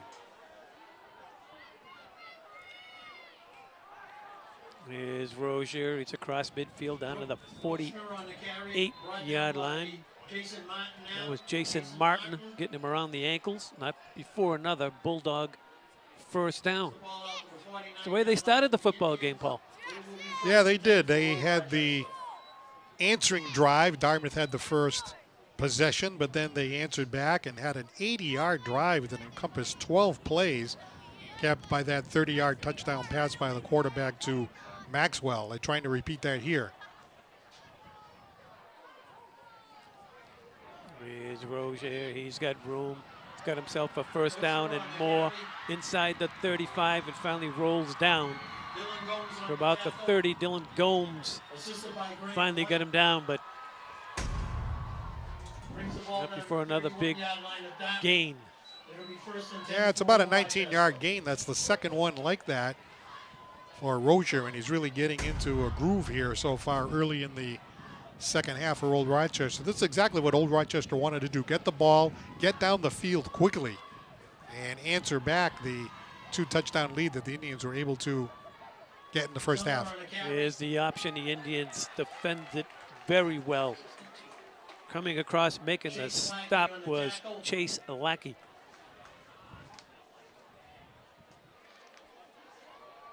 There goes Summers off to the sideline, just a minimal gain that time.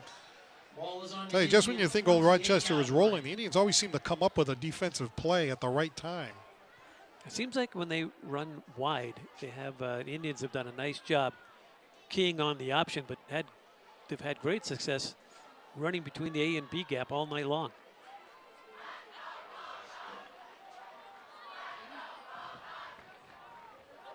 Here's Rozier and runs right into the middle of the Indian defense, getting up from the bottom of the pile for the Indians was Josh Carrero.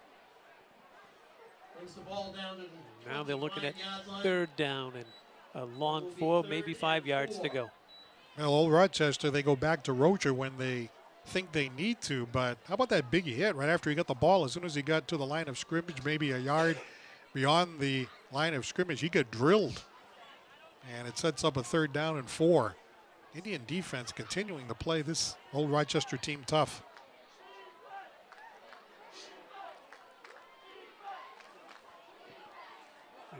Is the Rozier looking for room and stopped. Good solid hit by Jared Abreu. Came right up there and stopped any further forward motion by the big running back. Now it's 4th down and long. 4 down territory, 4th and 4. Indians really keying on Rozier now. It's almost as if they know he's going to get the ball in these situations. So we'll have to see if there's any play faking to Rozier, because this is a big opportunity for Old Rochester to get the first down. 4th and 4. Can they convert? Big moment in the game early in the second half. Summers at quarterback for the Bulldogs. Summers, play action. Here comes the rush. Throws it far side, well covered. Back there by Dylan Gomes. And the Indian defense holds. Incomplete. Dylan Gomes on the coverage. Landon Maxwell. The Indians will take over on downs. Intended receiver. You talked about it. This Indian defense, they bend, but hard to break them. Well, it's the second time tonight that they've forced Old Rochester to turn the ball over on downs. They've also forced a key turnover. And, you know, on 4th and 4, you're wondering what they were going to call there. Play action. They rolled the quarterback out, thinking, wow, if they could really get the ball into the end zone, what a big hit against the Indians that would be. But good defense, good pass rush, good coverage, and the Indians turn them over on downs. There's the pitch to Gramlich. Gramlich breaks through the first wave, advances the ball out to about the 32-yard line. Nice solid run by Ray Gramlich. Kyle Smith on the tackle. Brings the ball out to the Kyle Smith, senior, 6'1", 240 on the tackle. Gramlich has been running the ball quite a bit here tonight for the Dartmouth Indians in their first drive. Had a couple of nice runs. Run for a 12-yard gain at one point. Second possession, same thing. They start him off right here with a nice gain of 7. Gramlich again, and Gramlich's going to be out close to the first down. Ran right into Kyle Smith once again. He's just going to come up about a yard short. Clock rolling here, 6 minutes and 24 seconds to go in the third. Indians on top, 21-7. And I think they got a better spot than we thought they were going to get, Paul. They give him a first down. Yeah, I thought he was a lot closer than what it originally looked like they were going to mark it at. And looked like he got a gain of about 3, just about what they needed to get the first down. And the ball up there at about the 35-yard line. And the Indians are moving the chains again against the Old Rochester defense. High snap.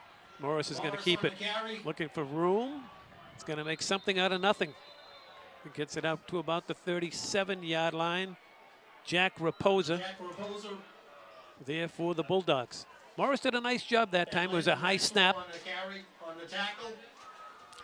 Yeah, I was going to say, you know, it seems to me that he's improved a lot over the last couple of weeks. You know, he seemed to be a little tentative those last couple of games, and you're wondering whether or not he was going to be able to get comfortable there, but he really, really looks like he's kind of taken the bull by the chains here. He's thrown the ball a couple of times successfully. He's run the ball. His play fakes have been well executed, so definitely has improved.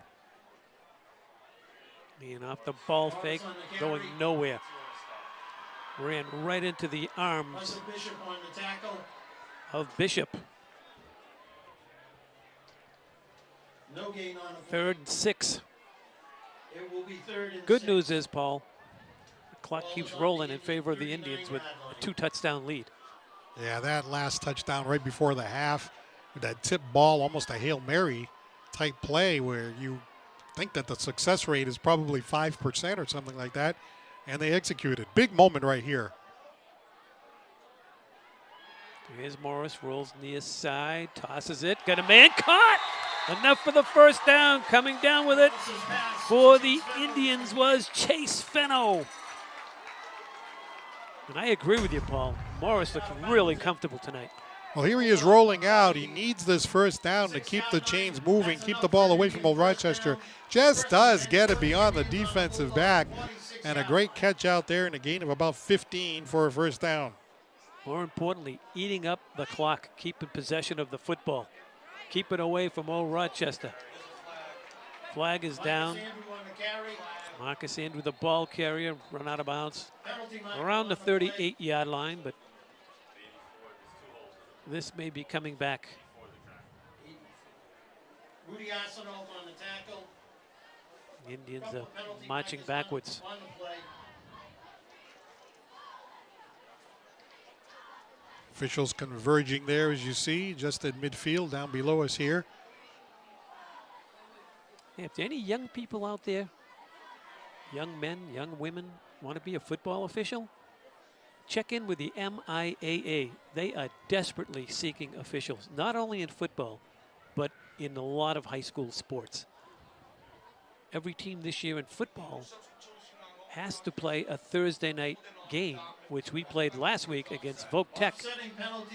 All for the simple fact there's not enough referees to do Friday night games. So if you're a young person or a recently retired younger person, still have your legs, get in touch with the MIAA, take a couple of courses, and come out here and be an official. And that includes all sports, both girls and boys. So offsetting penalties, 1st and 10.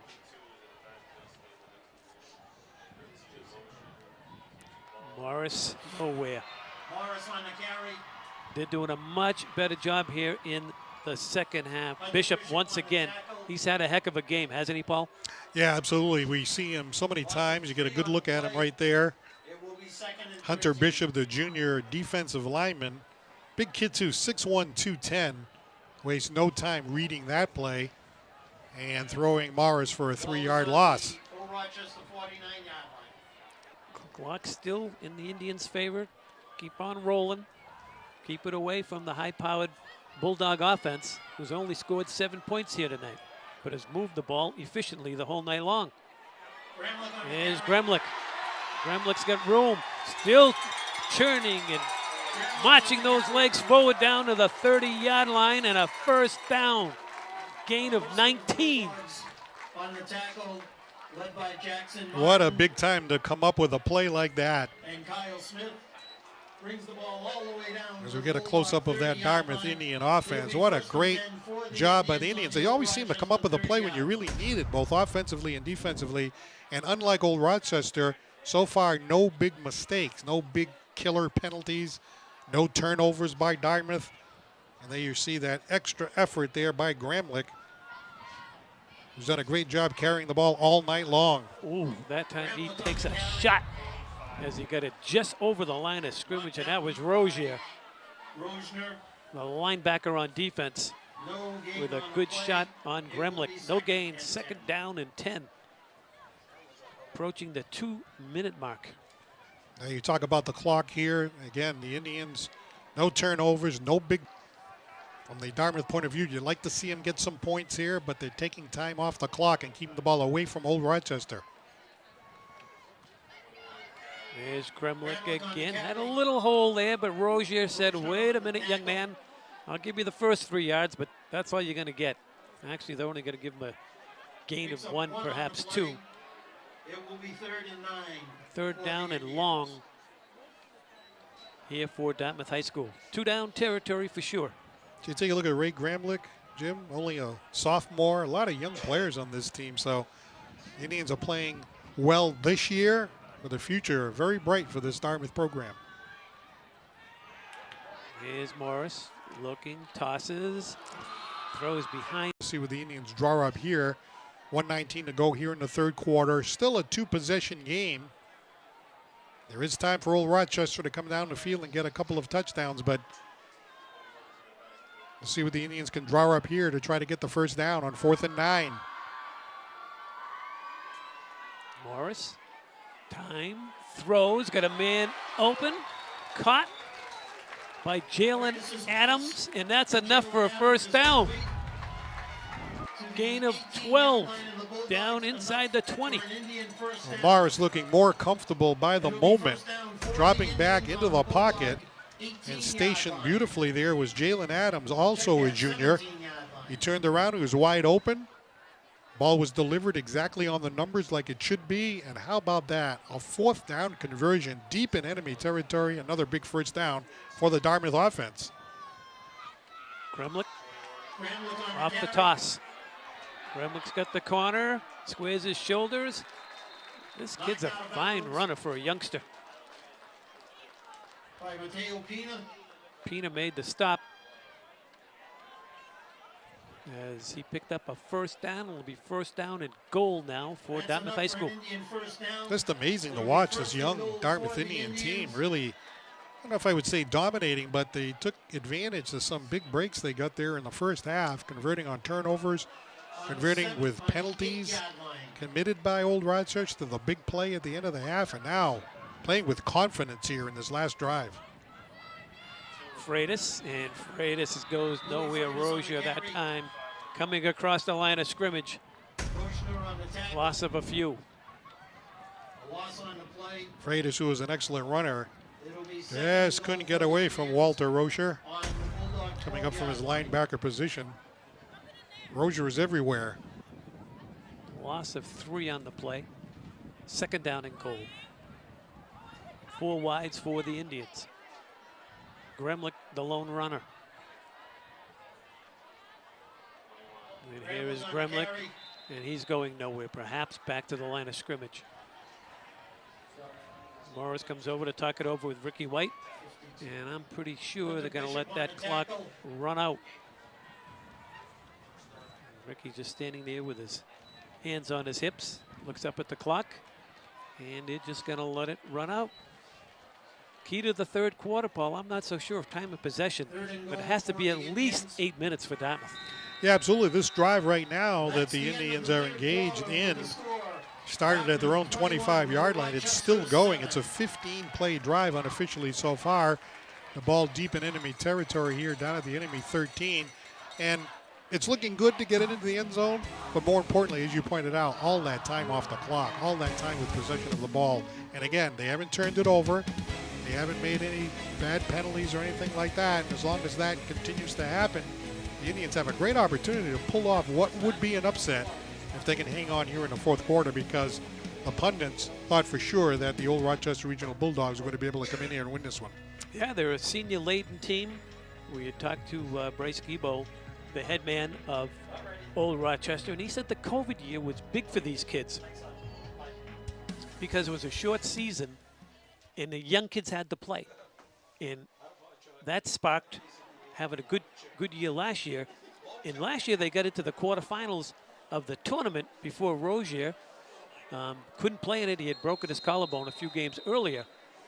So they brought back basically the whole team, where Dartmouth, I think they brought back 3 or 4 starters and just have a bunch of young JV players that are now playing varsity football and most certainly holding their own. And that fella right there, Rick White, he's going to be very pleased with how his team's performing here tonight. Right, you see him talking to his team there, and you can almost see with his facial expressions that he's saying, look, we're going to win this game. You know, buy in. We're going to finish them off. Let's go. We're a young team, but that doesn't bother us. We can win this one. 4th and goal. Gremlick looking for running room. And Rozier once again. Rozier on the tackle. Making the stop. And the Indians will hand the possession over to Old Rochester. Well, it was I'm wrong. That was only 3rd down. Third down, right? Yep. Sorry about that. So 4th and goal at the 11. And Louis Freitas. Louis Freitas is going to attempt a field goal. 28-yard attempt. 28-yard field goal attempt. Operation looks good. Kick is on its way. And the kick is good. Go from 28 yards out. Louis Freitas knocks it through to begin the 4th quarter, and the Indians up their lead to 24-7. I'm telling you, if you're Old Rochester, that's a kick in the belly. Just having the ball possessed on you for the entire 3rd quarter and giving up a score. Although it wasn't a touchdown, now it's a 3-score game. 3-score game as we begin the 4th quarter. Wow, Old Rochester, they have to be in shock, especially after that game last week against Bishop Stang. You know, Stang did defeat Dartmouth in the first game.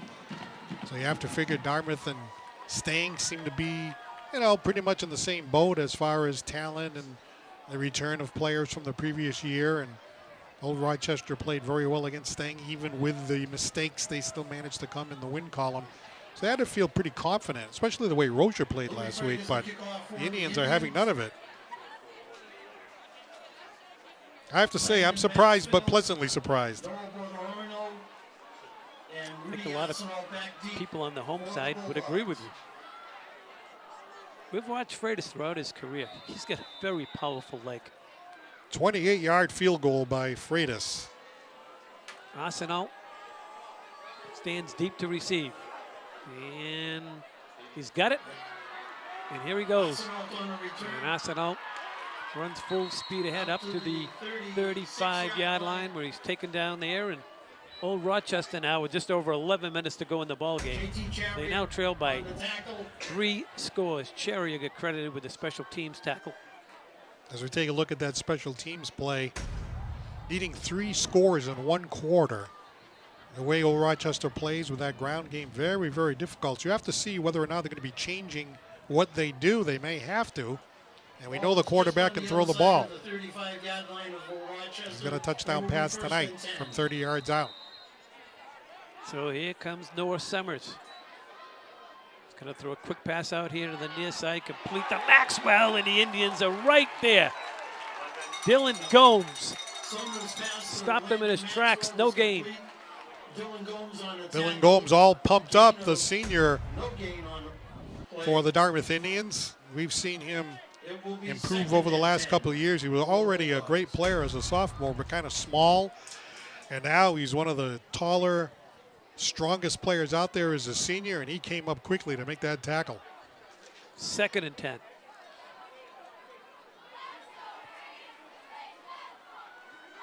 Here's the option, the quarterback, Summers keeps it.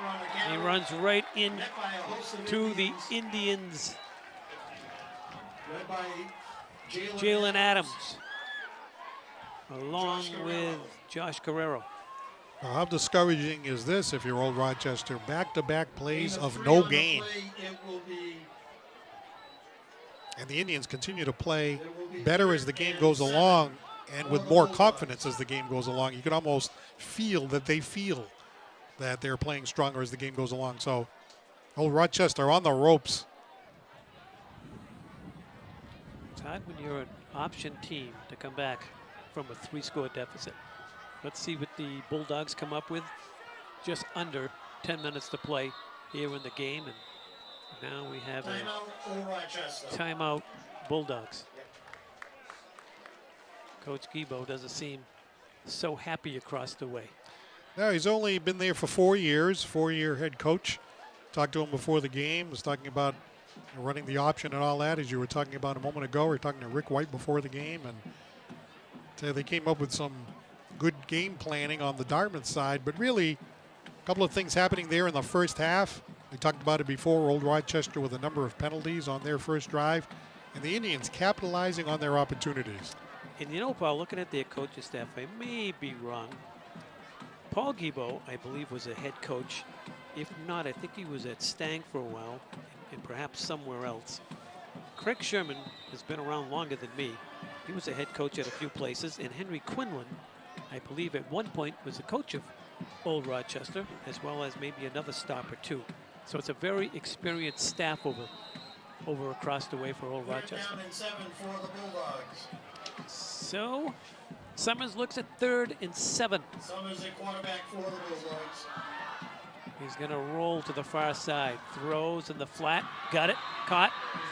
Good job of hauling that ball in and getting a much-needed first down for Old Rochester. 3-step drop. Summers looks, throws deep, got a man out there, and it's caught! It's caught deep inside Indian territory. Hauling it in is Landon Maxwell. White back on defense. Well, if you remember, Maxwell is the gentleman who caught that 30-yard touchdown pass, and out of the corner of my eye, I could see him again getting some separation deep in Dartmouth territory. And once that ball got behind the Dartmouth defense, it was just a matter of the young man bringing the ball in, and he certainly did there, Maxwell, for a huge 45-yard completion. That was Dylan Gomes back there defending. Rozier And he's in for the score. Carry, and he's in for a touchdown.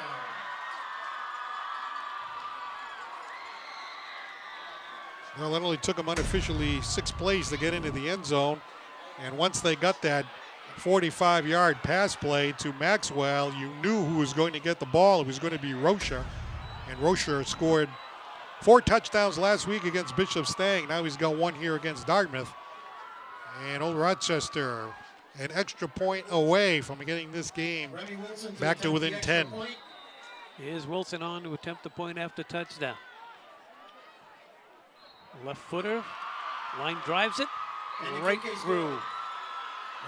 Play is stopped with 8:47 to go in the contest. Old Rochester with the answer. Comes back to get it to within 10.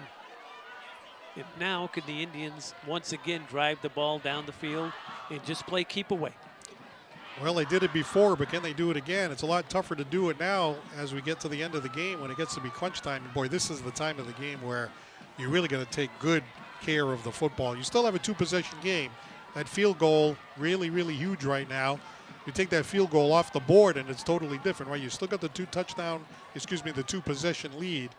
So that's a little bit more comforting. But again, take good care of the football is really, really big. And of course, if they can put together another drive, that would be something to look toward too. But this game looks like it could have a very exciting finish. It's been an entertaining game, that's for sure. Oh, no question about that. Hope you people on YouTube and Dartmouth Community Media are enjoying this game and you have a chance to watch it throughout the week locally.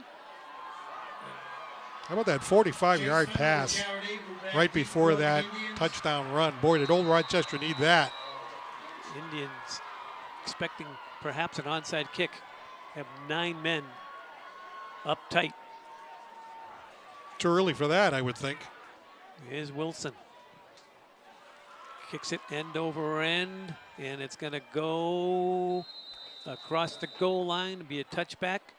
Nice play by Fenno back there.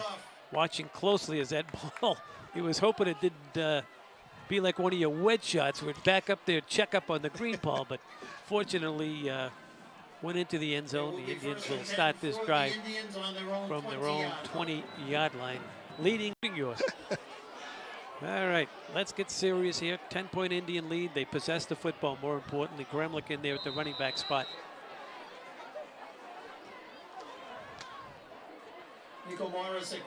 There's the pitch to Gremlick. They're in pursuit.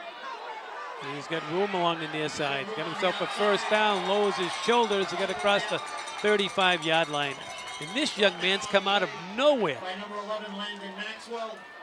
Wow, look at the speed on Gremlick around the side here. As we said, only a sophomore. This is going to turn into a 15-yard gain on first down. And look at that field position. They start at their own 20. They end up at the 36 or so about a 16-yard gain. What a great way to start a drive when you're trying to keep this lead. Chester area. It's a regional high school, a division or two lower than what Dartmouth plays in. Second down, long here for Dartmouth.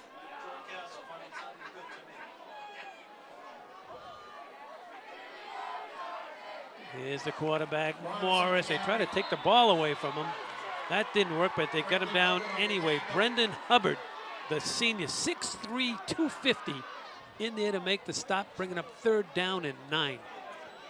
Well, he was going for the strip there, no question about it. Smart to be doing that because they really need the ball with 7:20 to go. He did everything he could to rip the ball out of the hands of the Dartmouth running back, but it was actually the quarterback, but he held on to the ball very, very tightly. We talked about taking good care of the football, and they did there. But it is going to be a 3rd and 8 for Dartmouth's offense.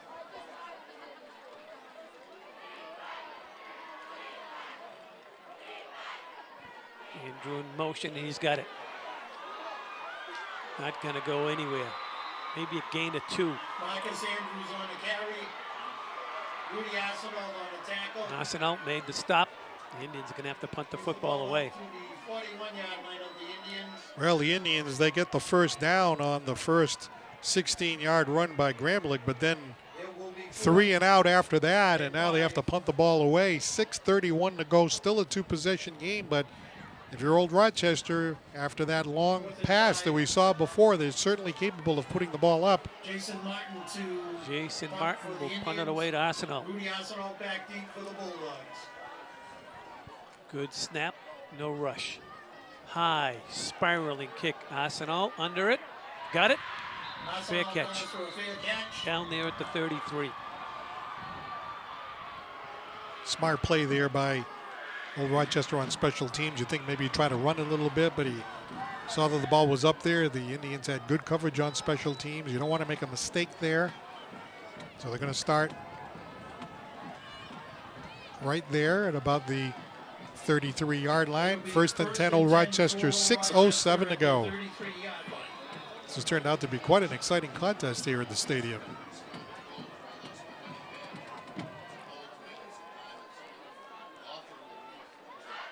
Here's Simmons. Hands it off to the first man through, and out for a 13-yard gain is Jackson Martin. That gets the Old Rochester fan base up off its feet and cheering on their visiting team here. They pick up a first down. Just under 6 minutes to go. This time it's Rozier. He's down the sideline. And he steps out of bounds. No Rochester, Paul. He's got the momentum going. Wow, how about that run there by Rozier? Around the side here, as look at the replay, back-to-back first downs. First by Martin and then by Rozier. That's in excess of a 20-yard gain right there. So two big runs, 13 yards and 20 yards. And Old Rochester going into Dartmouth territory quickly.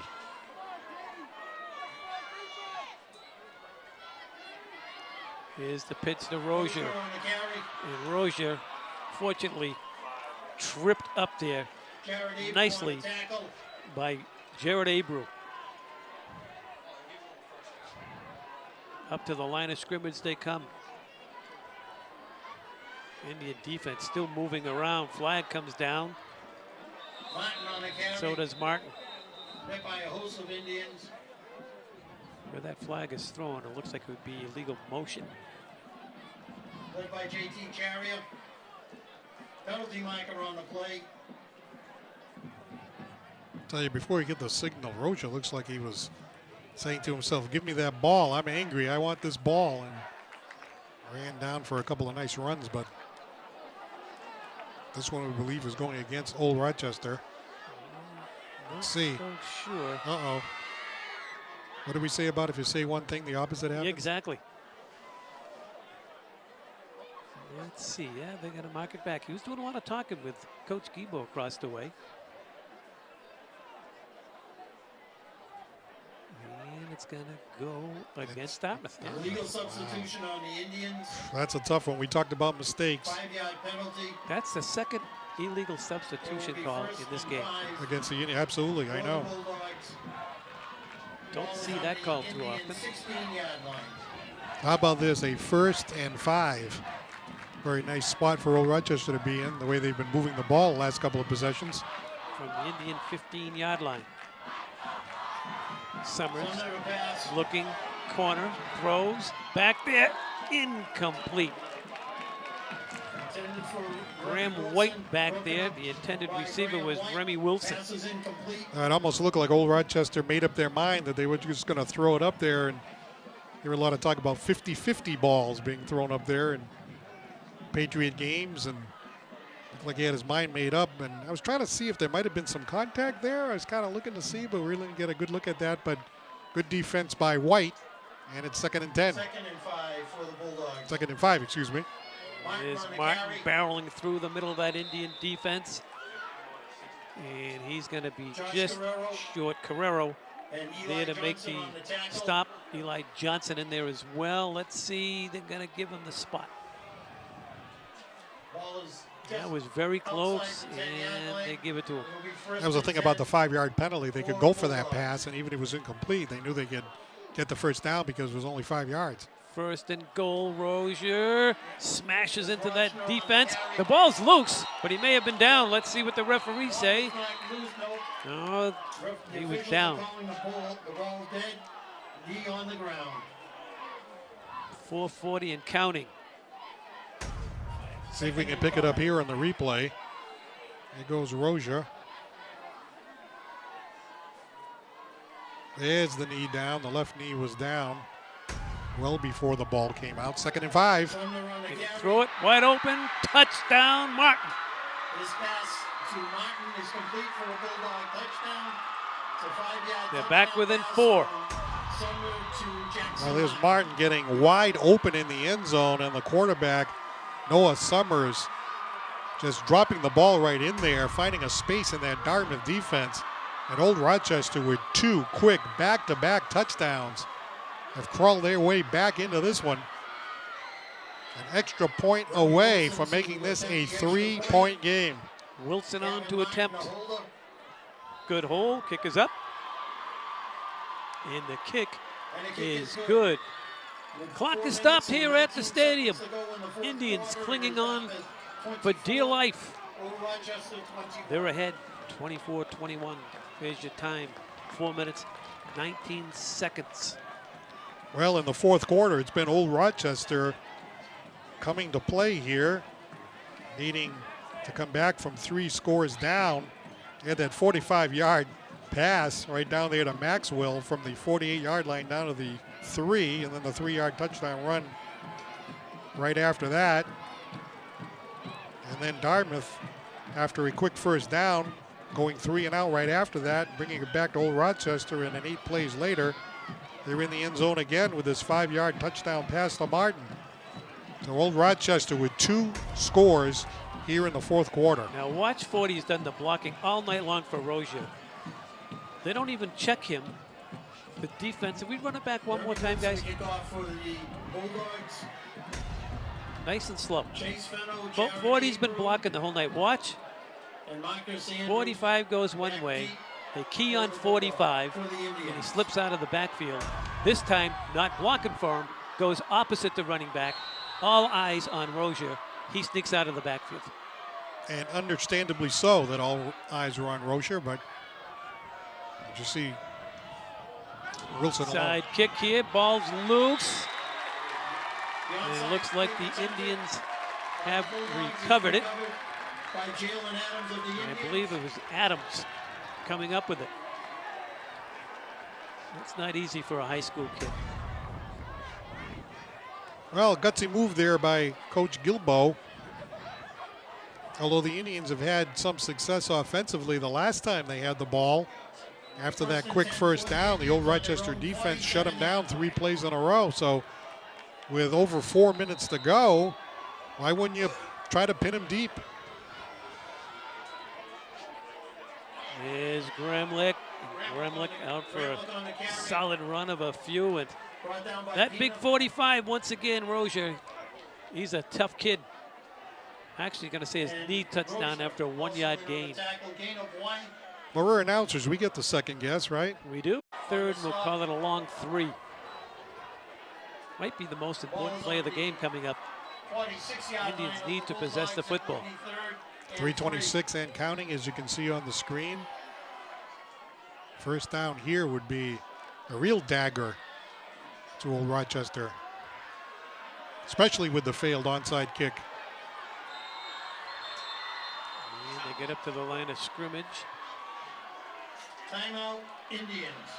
I don't think Ricky saw there. He was kind of antsy on the sideline. No, and then when the timeout was called, you could see he's shaking his head into something that he didn't like, and he just jumped from the sideline to call that timeout. Well, when you have a young ball club like he has, and now it's crunch time. They haven't really been in this type of adversity, clinging on to a lead. Just 3 minutes to go. I would call it an upset, even though Rochester plays in a division or 2 lower. They're senior-led. Ricky's team. Pitch Gramlich. He's got running room. He's got the first down to the 40-yard line. Gramlich's had a whale of a game. Mosier came up to make the stop, and not before that young man picked up the first down. There's the sophomore again, having a terrific game for the Indians. That's a game. Getting up off the bottom of the pile was Bishop, and he's been in on a lot of stops for Coach Gibo. Gain of 3 on the play. It will be second and 7. Indian special teams recovering that onside kick is looking big as well. Obviously, the percentages for an onside kick not that good, but all it takes is fumbling the ball there a little bit. But the Indians covered it successfully. Toss. Gramlich on the carry. Gramlich back to the line of scrimmage. And old Rochester calls the timeout. Brandon Haywood on the tackle. Indians Timeout, looking at Old 3rd and Rochester. 8, Paul. Clock is stopped with 2:01. We hope you folks are enjoying this game on YouTube. 1 timeout left for Old Rochester.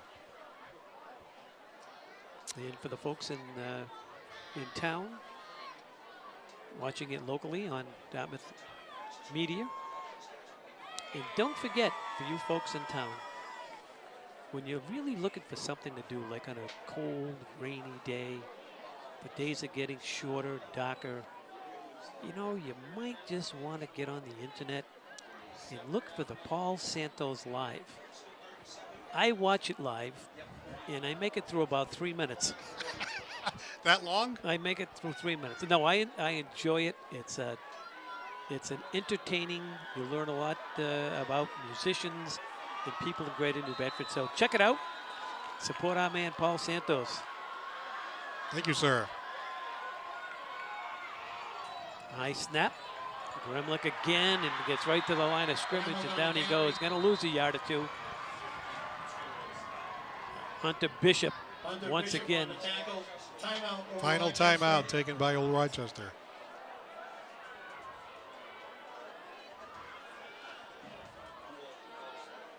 Well, as a old coach, I would say now, if you run it, clock is going to stop with the change of possession. So why not throw it? That is Old Rochester's final timeout. Game over. Well, not game over because... Game almost over. Well... If you get the first down, they don't have any timeouts. Yeah, but they're going to get good field position at the 38. It's a Right. short field. Right, right. All right, let's see what happens.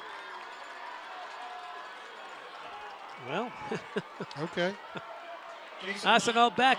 So much for that theory. Slowly. So hopefully you'll be attended to quickly. You get caught off guard, and maybe the next thing you know, you're bobbling the ball. But no, he hauled it in, punted it down, Fenno. He's going to leap off to the field here. Nice play by Marcus Andrews down there as well. He and Fenno. And Fenno's a starting defensive player, and he is being worked on the near sideline. Old Rochester now with 1:46 on the clock. Sumner at quarterback. Summer looking, throws.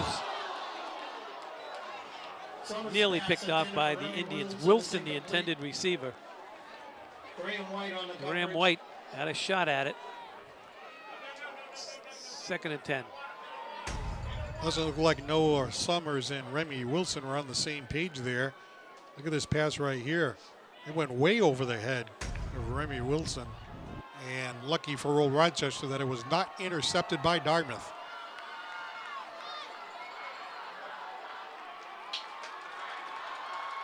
Second and 10 for the The Bulldogs. center. Summers looks, throws, got a man open here in the flat. That's Arsenal. And try to keep him in bounds. Pass. Now we have Complete to another Arsenal. Indian, Dylan Check Gomes. here on the tackle. So 2 starters in the secondary are out for the Indians. Dylan Gomes also on a tackle. Ball's at the 25-yard line. Summers looking, no rush, still looking. Now being chased, he's going to run ahead to the near sideline. And knocked out of bounds, and a real disastrous play there by the Indians. That is unwarranted.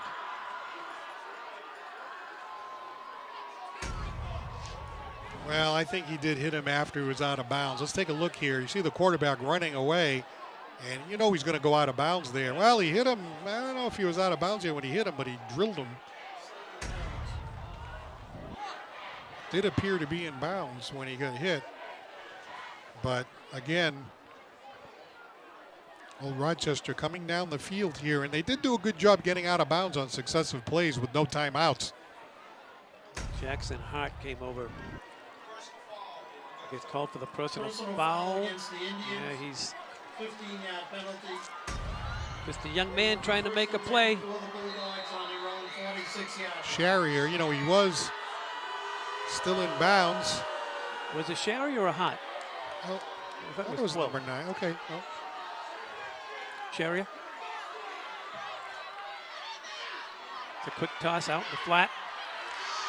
And this is going to be a first down and more. Racing down the sideline for Old Rochester is Landon Maxwell. Graham White there defensively for the Indians. Maxwell with 2 big receptions today. This time he gets it on the screen and shows some individual effort as he goes down the sideline for a 20-yard gain. And for the 3rd play in a row, Old Rochester with no timeouts manages to get out of bounds to stop the clock. The Indians call for a timeout. So they get a big break off the 15-yard penalty against the Indian defense. Personal foul called here on the near sideline. This one is coming right down to the wire. Somebody dropped the cell phone from That's me. upstairs. That's you? That's me. Oh, that's you. Somebody thought that it came from the top of the booth, but it's Jim. It wouldn't be the first time someone has thrown something at me. So Old Rochester starting at their own 4-yard line. They need to go 96 yards in such a short period of time with no timeouts. And they've been able to put together a number of plays and get out of bounds to stop the clock. 1st and 10 for the Bulldogs on the Indian 34-yard line. Here's Summers. Fakes it left. No rush at all. Throws it. End zone back there. Caught by Graham White. It's intercepted. Graham White comes down with it and will preserve the win for the Indians. The son of a coach.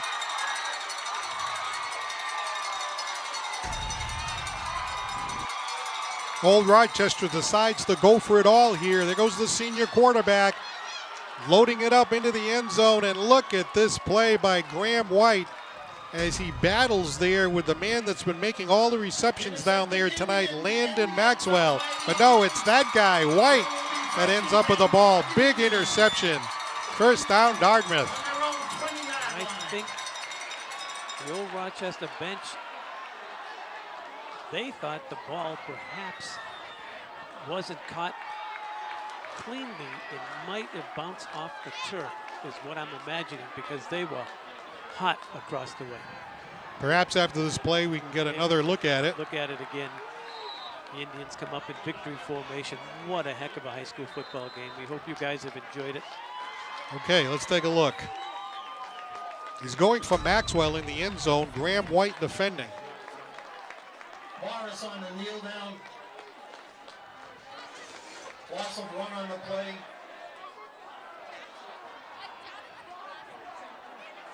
Hard to tell because he's behind there, but he's rolling around. Oh, it looked like the ball might have been on the turf. Did you see that, Jim?